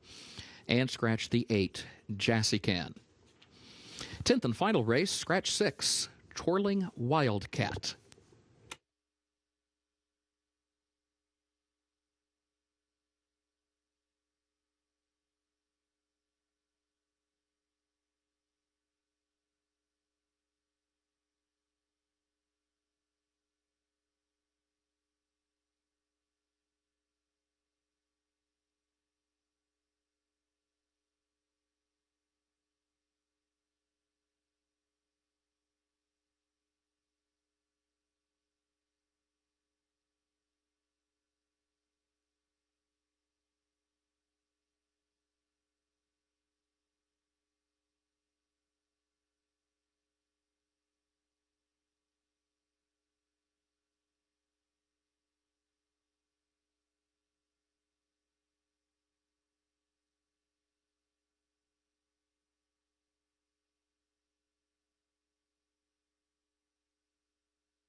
Race number 8, 15 minutes to post. A group of maiden fillies in 3 and up, rather, for this maiden special weight race. Going a mile and 16th on the dirt course. A scratch of the 1 and the 12. Here's the favorite and my top pick, Financial One. This is a daughter of Malibu Moon, who comes from that wonderful first dam, Rising Tornado. And, in fact, this filly is a half to the 5-time Grade 1 winner, Close Hatches, who was campaigned by Juddmont Farms. And this filly ran a solid debut. She was just kicking it in later stages of that race, this chestnut filly at Churchill Downs. She's come back with a stiff half-mile workout on the 1st of October, just a week ago. So with the added distance and the style in which she showed on debut and the pedigree that she has, she's a filly that certainly big things will be expected of her today, as well as moving forward, as she's the 6-5 favorite. The number 8 horse is my second play. That's Villanelle, the daughter of Curlin, for L&J Foxwoods and NK Racing. This is a Keeneland graduate from 2018. Was purchased at the September sale for $300,000. She was beaten on debut sprinting, but then when they routed her last time out in the 2-turn race at Churchill Downs, the pace wasn't as fast. She sat closer, and she finished up much better that day with Florent Giroux. Flo gets the opportunity back again here today, and Brad Cox is her conditioner. She is the clear second choice at odds of 4-1. Then the 6 horse, actually third choice. The 6 horse is the second choice. Tiz Emotional Gold for Michelle Nihei, a filly by Tiz now, who, much like the other 2 fillies, just looks to be a route-type filly based on pedigree, the way that she's run. So the expectations here are that she'll run a much bigger race, Gabby. She's getting plenty of attention at the windows right now as she sits at 3-1. And she's going to be my top selection in here, Scott, because she ran very well in her debut. I mean, she went against Majestic Blend, who's been running against allowance competition, most recently at Churchill Downs. But she clearly is not a sprinter. So they finally stretched her out in distance in her second start, albeit on the turf. Given her pedigree, I would think that her best and preferred surface is on the dirt, but at least she proved last time out that she can effectively go a distance of ground in the mile and a 16th turf event at Churchill last time out. So I do think that every race has built to this particular race today, and I think this is going to be her best. Now, is her best good enough to beat the rest of the field? We'll see, but I certainly like the progression that she has made thus far in her career. Now, the 9 Financial One, she could be a completely different filly at 2 turns today. It looked like it in her debut when she just was trying to get her feet underneath of her. It took her a long time to get going. And when she finally got going in the stretch, it looked like she really flipped the switch on. However, I question the quality of that maiden special weight field. The winner, Sensation, was a long-time maiden. And overall, I just didn't think that it was the toughest maiden special weight that we've seen at Churchill. Now, again, she could have just needed that race, and she could be a completely different filly at 2 turns today. So I definitely respect the favorite. The 8 Villanelle is who I will also use, although she has been a bit of a money burner. She was bet down to a pretty short price in her debut at Ellis Park, and then she came back to be the beaten favorite once again at Churchill Downs, stretching out in distance, and she showed speed and just kind of flattened out late. So I wonder what the approach will be under Florent Giroux for trainer Brad Cox. Will they just decide to go and get her feet underneath of her, get her loping stride going at 2 turns today, or will they try to take her back and give her a target? I do think it could make all the difference. I'm just not quite sure how this filly likes to be ridden, but we'll see the decision that Florent Giroux makes on her today. But it got a couple of very nice-looking fillies. I even thought that the 2, Bellucci, made a very nice appearance. She draws the rail now with the scratch of the 1, Cool Celeste. So a nice little maiden special weight here for this field of 3-year-old fillies and upward. We'll get a closer look at them on track in just a few moments. We are 11 minutes out from the 8th.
Horses are entering the track for Keeneland's 8th race. The Ashford Stud, maiden special weight, fillies and mares age 3 and up, 1 mile and a 16th over the fast main track. Race will finish in the short stretch at the first wire. Double and pick 3 wagering starts the last of the day's rolling pick 3s. Carry over for that super high 5 jackpot of just over $8,000. Scratch 1, Cool Celeste. Scratch 12, Black Magic Woman. Overweight, 10, Hero of Love, the jockey, 1 pound over. Post time, 6 minutes.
Horses warming up on track here for this maiden special weight race coming up next, 1 mile and a 16th on the main track. And we'll start with your heavy favorite in the 9, Financial One. And you can kind of see, well, you could see from that one camera angle how big this filly actually is. I got a chance to get up close to her as she was walking out to the track, and I couldn't really notice it from, looking at her from afar in the paddock, but she has got some condition to her. She is a very big filly all around, and so it definitely does appear that she should appreciate 2 turns, but it also seems like from a fitness standpoint, Scott, she probably, her last race probably really helped her. I still think she could maybe take another step forward, so we'll see if she's perfectly fit to get the 2 turns today. Yeah, we'll find out. 7-5 is what she sits at on the board at this stage of the game. The 8 horse looks to be her main foe based on her start last time out. Villanelle, Brad Cox is telling me that she was a little aggressive early on in that race and had some tough time getting her to settle. So we'll see if she builds off of that experience and is a little bit more settled if she is, in fact, up front in this race as she was last time out or near the front. But she's a filly that most certainly looks like that these route distances are not going to be an issue at all. I wanted to also check in with the number 2, Bellucci. I mentioned with the scratch the 1, she now draws the rail and she gets the blinkers on today. She's a filly that seems very racy to me. I'm not so sure that she's going to be at her best at 1 mile and a 16th, but I do think we could maybe see her improve today, Scott. She is a filly by American Pharoah. She's a half to Salty, Grade 1 winner of the La Troyenne, who also has a recent maiden winner in the family. This has been a very productive family, and I just feel like one of these days everything's going to come together for her just based off her pedigree. Yeah, I believe that that half-sister, Salty as Can Be, is who we saw from that female family. So Bellucci one that most certainly just getting victories and adding to her page would be a benefit based on the family that she has. She's obviously got a lot of racing left to do, but maybe we'll see her break out today at 13-1. This is the 8th race, the start of the final pick 3 opportunity here on this Thursday card.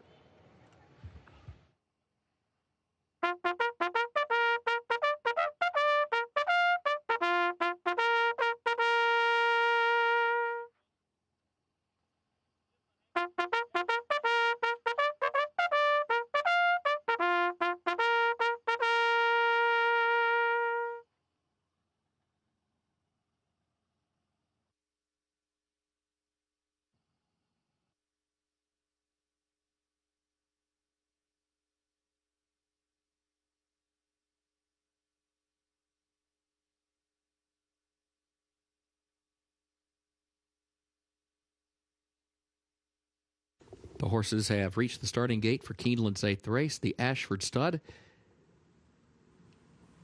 Mile and a 16th.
Last two moving into line.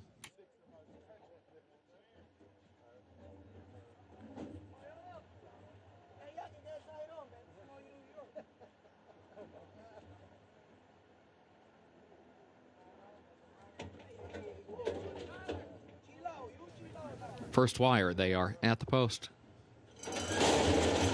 They're off. Financial One off a step slowly.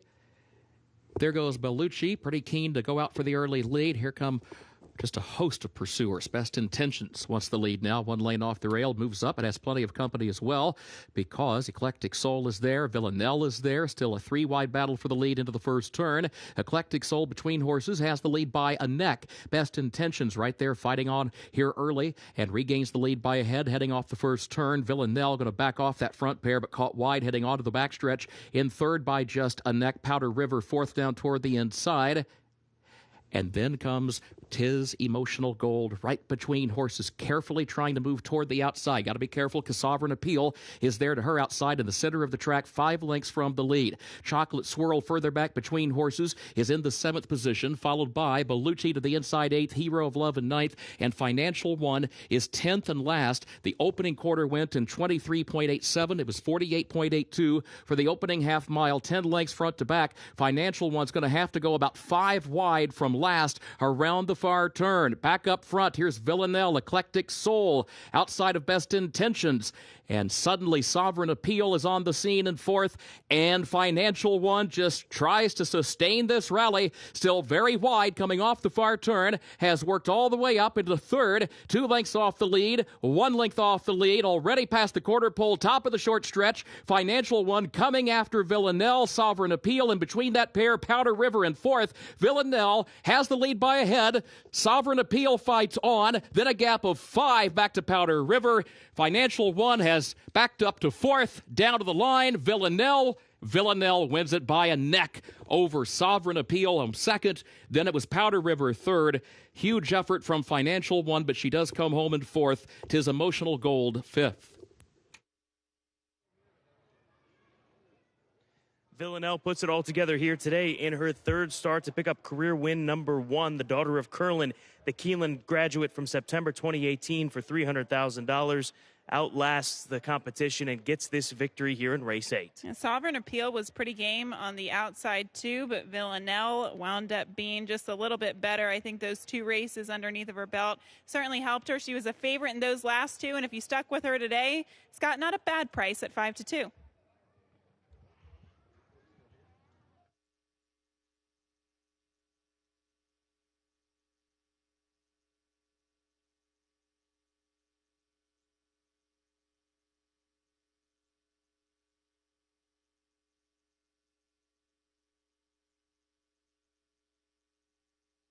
Photo for the win. Hold all tickets.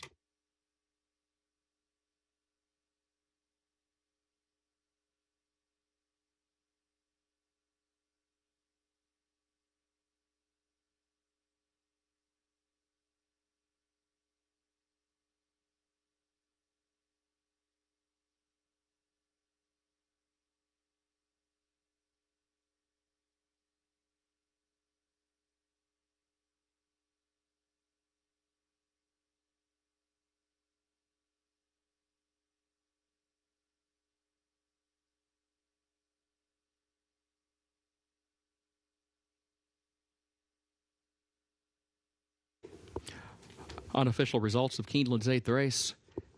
8 Villanelle finished first. 11 Sovereign Appeal second. 5 Powder River third. 9 Financial One fourth. 6 Tis Emotional Gold fifth. 8-11-5-9-6 unofficial.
In the winner's circle for Keeneland's 8th race, the Ashford Stud, the unofficial winner, number 8, Villanelle, owned by Ellen J. Foxwoods of Larry, Nancy, and Jamie Roth, owned also by NK Racing of Kathy Sinos. Trained by Brad Cox, 2 wins today for Florent Giroux. Villanelle, 3-year-old filly by Curlin, out of Gamay Noir by Harlan's Holiday, bred in Kentucky by Summer Wind Equine. Keeneland Sales Grad covers the mile and a 16th over the fast main track, 1 minute 45.83.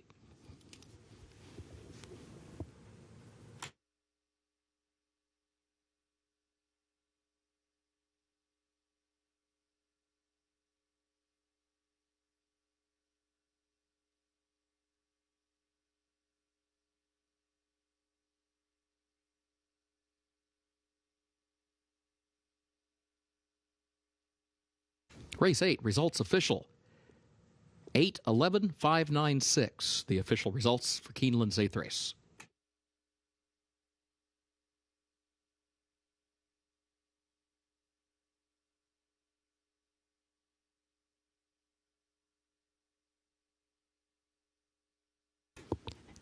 Keeneland's 9th and featured race upcoming. The turf is firm, rail at 15 feet. This will start the last of the day's rolling doubles. Carryover for the Super High 5 jackpot, $9,365. Scratch the 2 title ready. Scratch the 2B, Perfect Tapatino. Also scratch number 8, Jassican. Looking ahead to the 10th and final race, scratch the 6, Twirling Wildcat. That's in the 10th race, scratch 6, Twirling Wildcat.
15 minutes away from the featured event here on this Thursday card, and it'd be tough to assemble a more difficult group of horses in a non-stakes race. This race has so many stakes quality runners, horses with past stakes victories, and looks like horses with future stakes appointments that will come after this race here today. And we're going to look at number 6 for Spectacular Gem to start. Morning line favorite right now, second choice in the wagering at 3-1. This is a horse that Jimmy Baker had entered in the Grade 1 Shadwell Mile, and he scratched opted for this race here today. This is a colt by Can the Man, who's been very consistent over the course of his career. He's run 17 times, 6 victories, over $300,000. Recent stakes winner at Ellis Park on the soft going. Soft, firm. It doesn't really seem to matter what you throw at him. As long as he's got a good early position, that is the key for him with Jimmy Graham in the saddle. He came up a little bit flat last time out, but I don't think that you can hold that much against him, given the fact that that was a Grade 1 on Kentucky Derby Day. So I look for Spectacular Gem, having put in this spot. I think the right move by Jimmy to run here versus the Shadwell, 5-2, a very fair price here in the featured 9th event. Then we go to the number 4 horse. That is Big Score for Tim Yakteen, shipping in from California. Has had some works here at Keeneland, has been here for a few weeks, had a turf workout at Del Mar back at the beginning of September. And here's a horse that is a stakes winner right here at Keeneland. At the age of 3 years ago, took the Grade 3 Transylvania. He's been very good since then. He only had 2 races last year, one of which was a victory in Allowance Company, and then he was only beaten a half of a length in the Grade 2 City of Hope Mile at Santa Anita. He's come back with strong enough form this year. I think getting away from Kentucky Downs and getting that race under his belt and sticking around here at Keeneland is going to be a big plus for him. So tough to count him out, a horse that's made near $700,000 for George Kikorian. And Tim Yakteen has done such good work with the offspring of Mr. Big over the past several years. And then finally, the horse that could put take it to the 6 horse here early on is Ramsey Solution, who draws the rail. I think, Gabby, he's got one way of going. That's to the front and try to run this group off their feet based on his recent success. In fact, he's a horse that, I don't want to say he needs the lead, but he needs to be near the lead, because if he's not, then he just loses all desire and just does not have the same impact on these races. So he's a horse that currently sitting at 7-2, another good price in this stakes quality event. Yeah, his last race, it was fast, but sometimes it's hard to truly rely on some of those fractions at Kentucky Downs this past meet. But even if you look to his previous races, he's fast, and he will be forwardly placed, especially considering the rail draw today. The 1A English B will be the top pick for me. You get 2 for 1, and everybody loves entries, as this horse is, or the entry is now the favorite at 2-1. But I do like this horse for Grand Motion. You know, he's been close several times before in the past. Of course, last time out, had a little bit of an awkward trip, and also that race, the pace didn't come back to him at all. Ramsey Solution, who was in the race, he was forwardly placed, and it just didn't work out for English B. But I thought his race against War of Will in the Grade 1 Maker's Mark Mile was very good, and even prior to that, in the Grade 2 Wise Dan, where he was just defeated a neck at 10-1 against Factor This, who would go on to finish second in the Turf Classic, and then also win the Dinner Party Stakes over Preakness Weekend at Pimlico. So this horse definitely just needs the right type of trip, but I do think he gets the pace he needs in front of him with the presence of Spectacular Gem and the rail draw and Ramsey Solution, and even Renaissance Frolic, who's not slow. That's another reason why I didn't necessarily pick the 6 Spectacular Gem, because I think he's really good at a mile, and he's really good when he can get on the lead. Unfortunately, Jimmy Graham just wasn't afforded that opportunity last time out in the Grade 1 Turf Classic. He had a wide draw. He was pretty much wide throughout, and he couldn't establish that front-running position. Now, it's probably a different scenario today. He could potentially get pace pressure, though, and this is a mile and a 16th. So those were kind of the 2 reasons why I didn't opt for him on top. But he's a horse that's in very good form, and Jimmy Graham knows exactly how to ride this horse. So we'll see if he can pull it off today. He's on the board at 3-1. And then the 5, Mr. Dumas, I do think that he's another one that could get the right type of setup. He seems like a similar type of horse or similar type of running style as my top selection in English B. So I think under Tyler Gaffalione, he might even be a little bit quicker than English B. So he could be kind of sitting in that mid-pack and get the really, really nice trip. I thought his race in the Grade 2 Bernard Baruch at Saratoga 2 starts back was good enough to surely win this race. So a quality group of turf allowance horses here. They're going to be heading out to the turf course at 1 1/16 for race 9, the featured event.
Horses are entering the track for Keeneland's featured 9th race, the Lane's End Allowance, 3-year-olds and up at 1 1/16 over the firm turf. Starts the last of the day's rolling doubles, carryover for the Super High 5 jackpot of $9,365. Scratch the 2 and the 2B, Title Ready and Perfect Tapatino. Also scratch number 8, Chassis Can. Post time, 7 minutes.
Five minutes out from the featured event here on this 10-race program. This is race 9, and we're taking a closer look at the number 4 horse, Big Score, for Timmy Octane. He's coming out of a subpar performance last time out at Kentucky Downs, but this is a horse who has been very good on the West Coast, whether it be at Del Mar or Santa Anita. You can see that he's getting a pretty good warm-up. It did appear that Javier Castellano left the pony, kick this horse on a bit, and I like to see that, get everything going here. This is a horse that doesn't really have a lot of natural early speed, so at least this preliminary warm-up will get him going and get him out of the gate. The one thing that really caught my eye for this horse, about this horse I should say, especially in the paddock, is just how good looking he is and how healthy he looks. He's just got such a shiny coat. He has really good weight. He has good muscle definition, everything about him. He really just checked all the boxes here, and he's showing still very good energy on track after that little warm-up there under Javier Castellano. So he definitely gets a good mark from me, as he is on the board right now at 8-1. And then the number 3 horse, Ramsey Solution.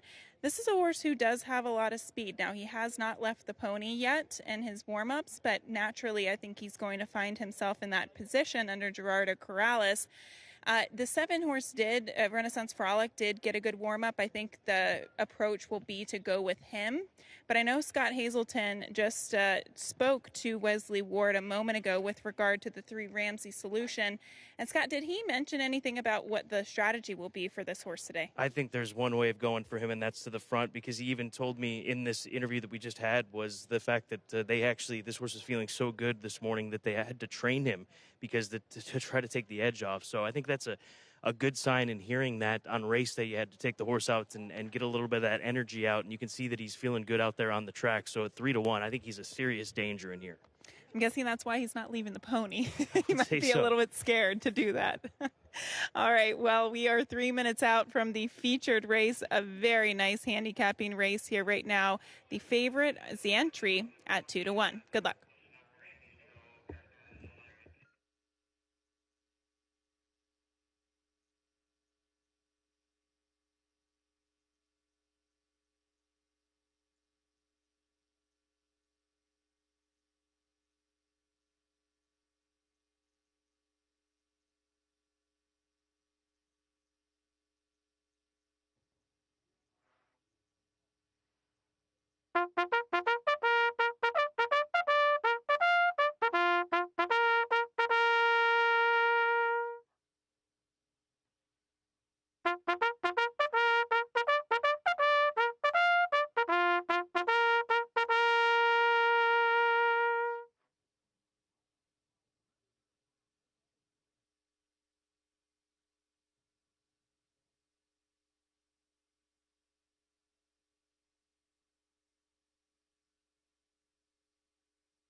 The horses have reached the starting gate for Keeneland's 9th and featured race, the Lane's End Allowance.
They are at the post.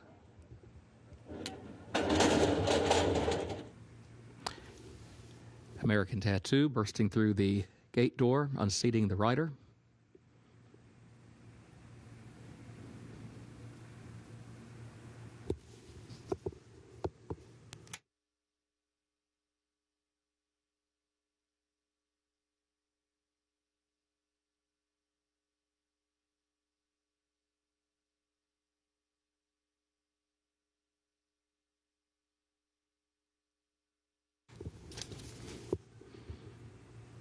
American Tattoo examined, approved to move back into line, rider back aboard. At the post. This time they are off.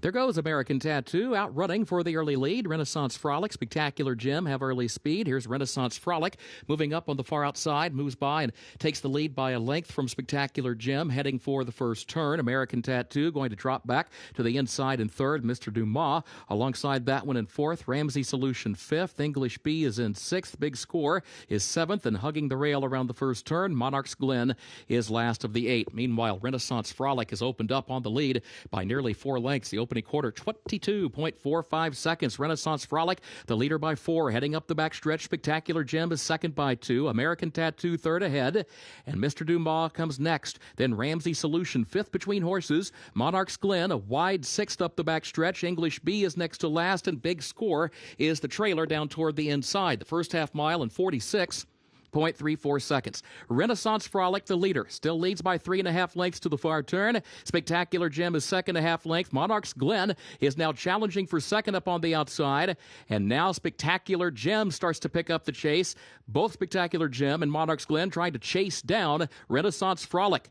They're 2 lengths away. And here comes Ramsey Solution, a wide fourth to try to join them, but still 5 from the front as they move for the top of the stretch.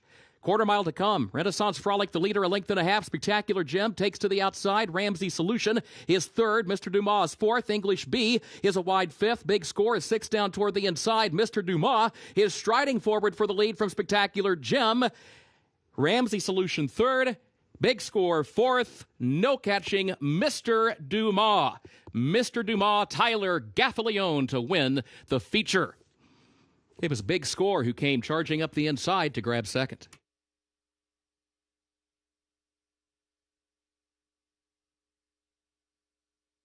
He got the quick pace to run at, and boy, did he turn it on late. Mr. Dumas for Mike Maker and Tyler Gaffalione.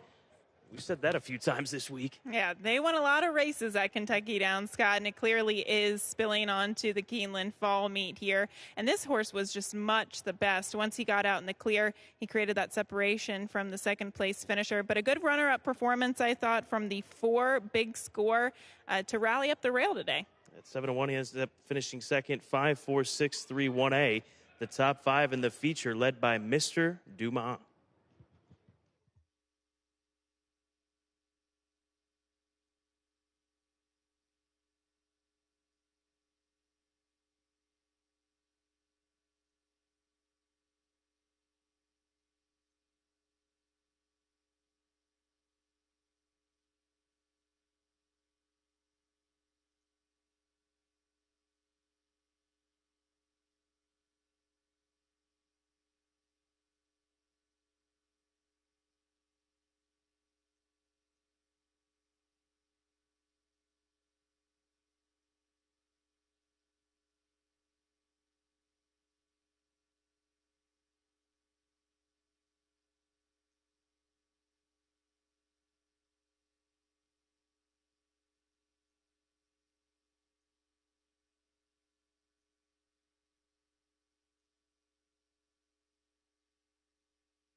Unofficial results of Keeneland's featured ninth race. 5, Mr. Dumas first. 4, Big Score was second.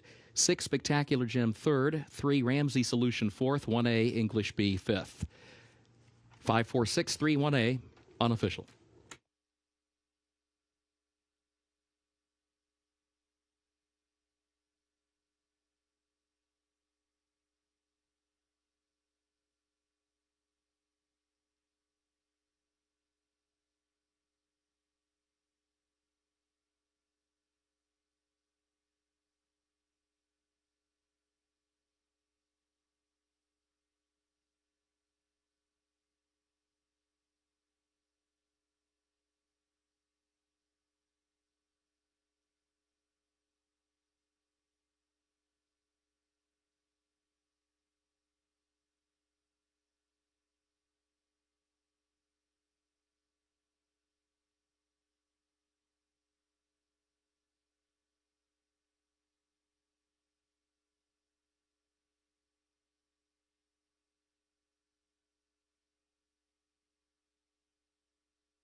Results of race 9 are official. In the winner's circle, the official winner of the featured ninth, the Lane's End Allowance 5, Mr. Dumas, owned by Hootie's Racing LLC of Mark Moore, owned also by WSS Racing LLC of William Simon, trained by Mike Maker and ridden by Tyler Gaffalione.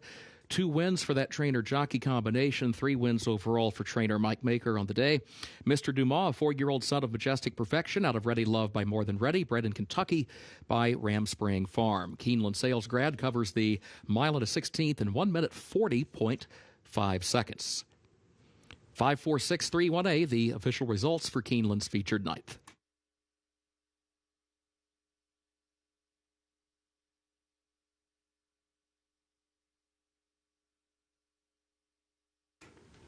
Keeneland's 10th and final race upcoming. A reminder, scratch the 6 Twirling Wildcat. 6 Twirling Wildcat is scratched. Carryover for the Super High 5 jackpot, $10,619.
60 minutes away from race number 10, the 10th and final on this Thursday card. I can tell you one thing.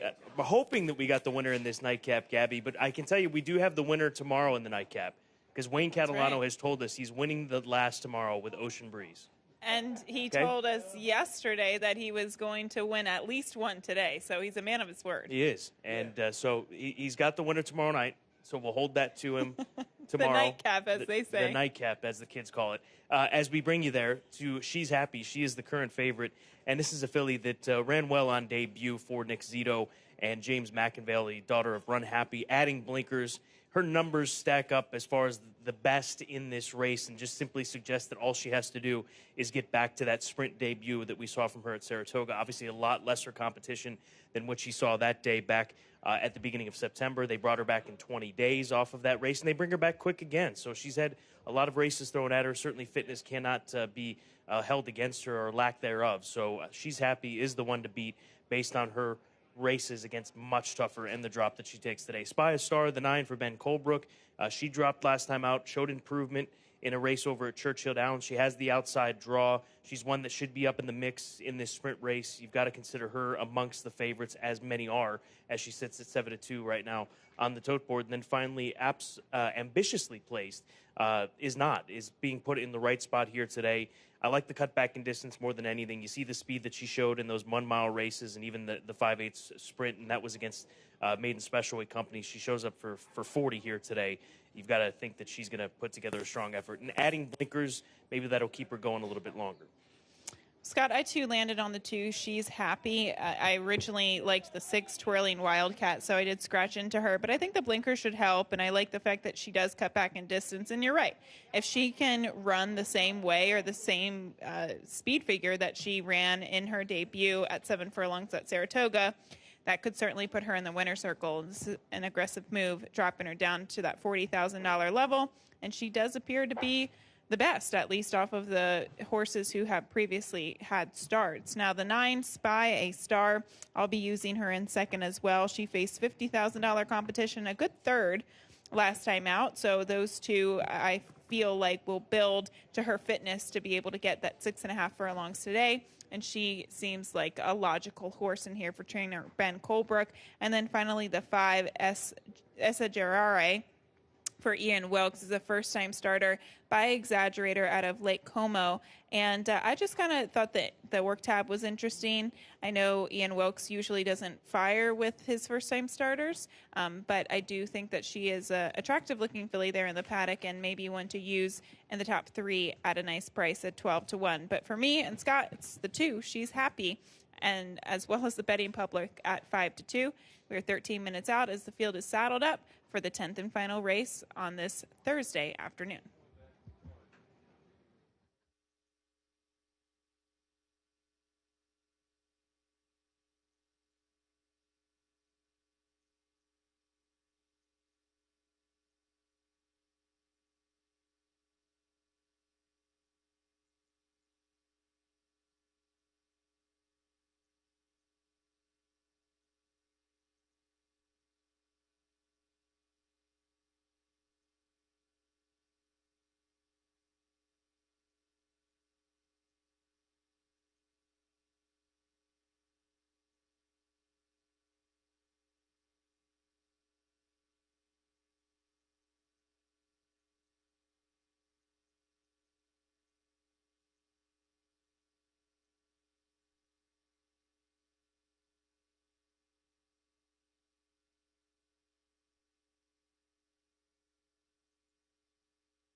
Horses are entering the track for Keeneland's 10th and final race, the Flaxman Holdings.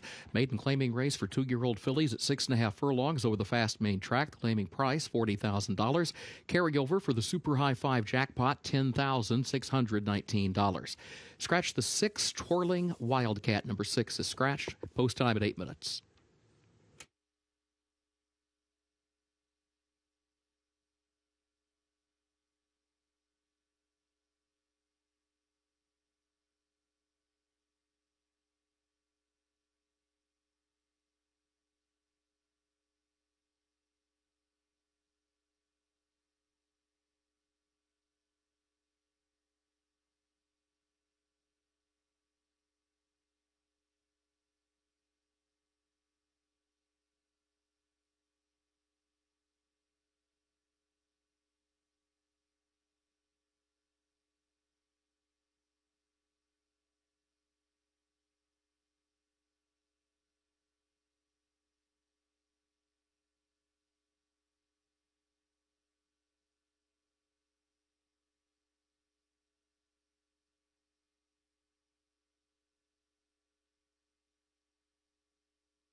Seven minutes away from the nightcap here, race number 10, and the Run Happy filly continues to be the favorite. She's happy at odds of 5-2. There's the one it was meant to be. Florent Giroux gets the opportunity here for Mike Maker. The Maker barn has just been rolling here, and this is a filly that was debuted on grass at Kentucky Downs by Frosted, but now moves over to the dirt. She's got the dirt pedigree, and she takes the drop down in class today. She did get bumped pretty significantly coming out of the gate in that debut, but Scott, at least looking at her as a physical and looking at her pedigree, being a daughter of Frosted out of an Escandarea mare, she kind of looks like she'd be better on the dirt. So I think that this is a very interesting horse, not only because of the points that I mentioned, but also because Mike Maker's just having such a great day. I wouldn't be surprised if this horse could pull something off. The 9 is 3-1, not far off the favorite. That is Spy a Star for Resolute Racing Alliance, a daughter of Speitster who showed improvement in her second start. Do you think that, I mean, it looks like on paper, Gabby, that it had more to do with the competition, the drop down in competition than anything. And can we say that she's dropping yet again? Is that a fair statement? For sure, yeah. I thought that race at Churchill Downs came up a little bit tougher than what she faces here today, but she looks bright, good energy on the track, and I like the fact that Corey Lannery is giving her a really good warm-up because she broke a little bit better in her second start, and today I hope that she breaks even better with that outside post. You've got 5 minutes to put together those final tickets of this afternoon. It's race number 10 to round out the Thursday card.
Your attention, please. A late scratch in Keeneland's 10th and final race. Scratch the 7 Little Bird Flash. On the advice of the veterinarian, number 7 Little Bird Flash. Late scratch.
The horses have reached the starting gate for Keeneland's 10th and final race, the Flaxman Holdings.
They are at the post. They're off. Special Blue comes right out running for the early lead.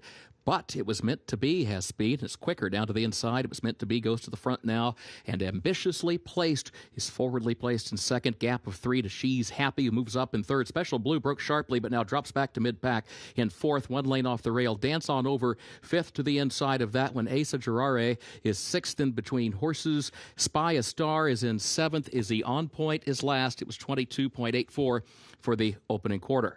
Ambitiously Placed draws up alongside of It Was Meant to Be. Ambitiously Placed puts ahead in front, now leads it by a half length. It Was Meant to Be, then She's Happy. She's Happy starts to join that front pair, moves up now to challenge for second. 2 lengths off Ambitiously Placed, though, as they move to the top of the stretch. Dance On Over is in fourth. Asa Gerare comes next as they turn for home. Top of the stretch, Ambitiously Placed, chased by She's Happy. A length separate the top two. Then a gap of 3 more to Dance On Over, who's third. Spy a Star is in fourth. She's Happy moves up to the outside. Dance On Over to the inside. Ambitiously Placed between that pair. Spy a Star is fourth on the far outside. She's Happy and Dance On Over going at it for the lead in the final furlong. She's Happy has the lead ahead. Dance On Over there to the inside. Spy a Star is third. She's Happy gets up to win it for Joe Talamo, 3/4 of a length.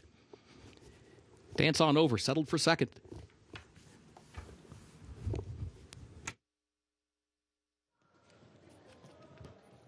She's Happy gets it here, first time at Keeneland, just like her daddy, the champion Run Happy, able to pull off this victory, and she had to work for it. There were multiple horses in which she had to pass and then had to hang on with that filly coming down on the inside. Yeah, she was super game today, though. This was such a nice performance. It looked like the blinkers on move definitely helped her here today to hold off the late challenge from the Ford Dance On Over, who was on the rail. Congratulations to the connections, Mr. McInvale and Nick Zito with Joe Talamo in the irons.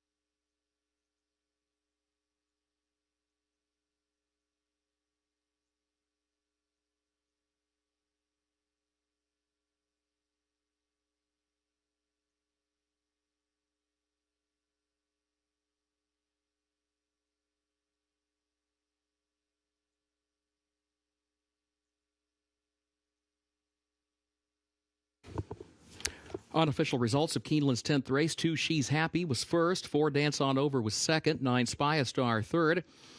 5 Asa Gerare was fourth. And 3 Ambitiously Placed fifth. 2, 4, 9, 5, 3 unofficial.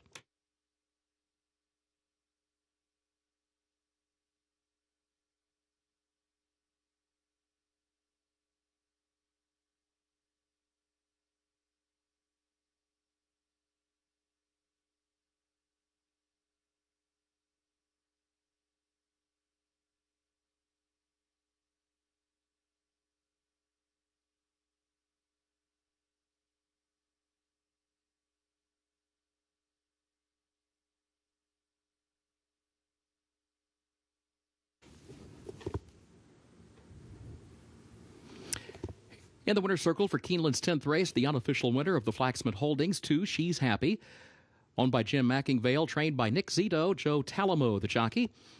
She's Happy, a 2-year-old filly from the first crop by Run Happy. Out of Go For It, Mrs. Miller by Speightstown. Bred in Kentucky by CFP Thoroughbreds, LLC. 6.5 furlongs over the fast main track, 1 minute 20.24 seconds.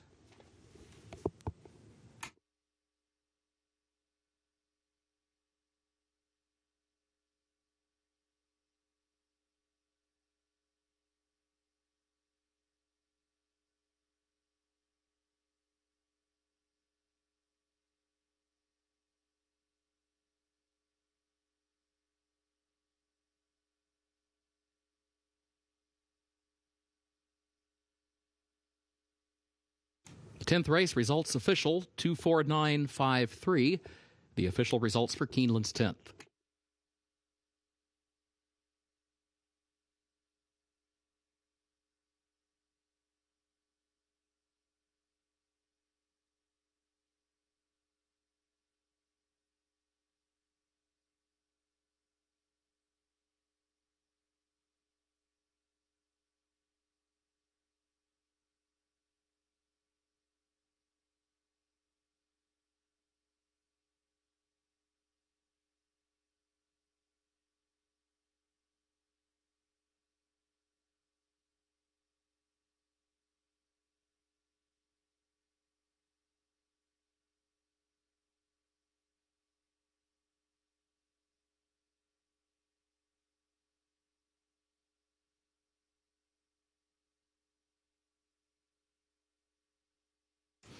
At Keeneland, the pick 6 pays on 6 of 6 with a consolation 5 of 6. Late pick 5 on 5 of 5 with a consolation 4-5. The Super High 5 jackpot will have a carryover for tomorrow's card, $12,100. Again, that's the carryover for the Super High 5 jackpot. A reminder, with the conclusion of today's Keeneland races, simulcast wagering will be ending and the mutual windows closing. If you plan to wager on any remaining races for today, we ask you do so at this time, and we thank you. Live racing resumes tomorrow, 1:05 p.m. Eastern. For now, on behalf of Keeneland and for our Make-A-Wish Day partners, thank you and good evening.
That is a wrap on this 10-race card here on Thursday from Keeneland, and a day that is so important each and every season, and that's Make-A-Wish Foundation Day, as we aim to raise money for those less fortunate children and unfortunately not able to be out here this year, but we can keep our fingers crossed that things will change next season. This day belonged again to Mike Maker. He had 3 wins on the day. He took the opener with Victory Boulevard, took the third with Miss Eau de Vie, as well as the feature with Mr. Dumas. We also saw a strong performance in race number 4 by Big Dreaming, the colt by declaration of war out of the champion 2-year-old Dreaming of Anna. So a strong card, strong results, and we look forward to getting back after it tomorrow at 1:05 Eastern Time. 10-race card highlighted by the Buffalo Trace Franklin County Stakes. We'll see you tomorrow.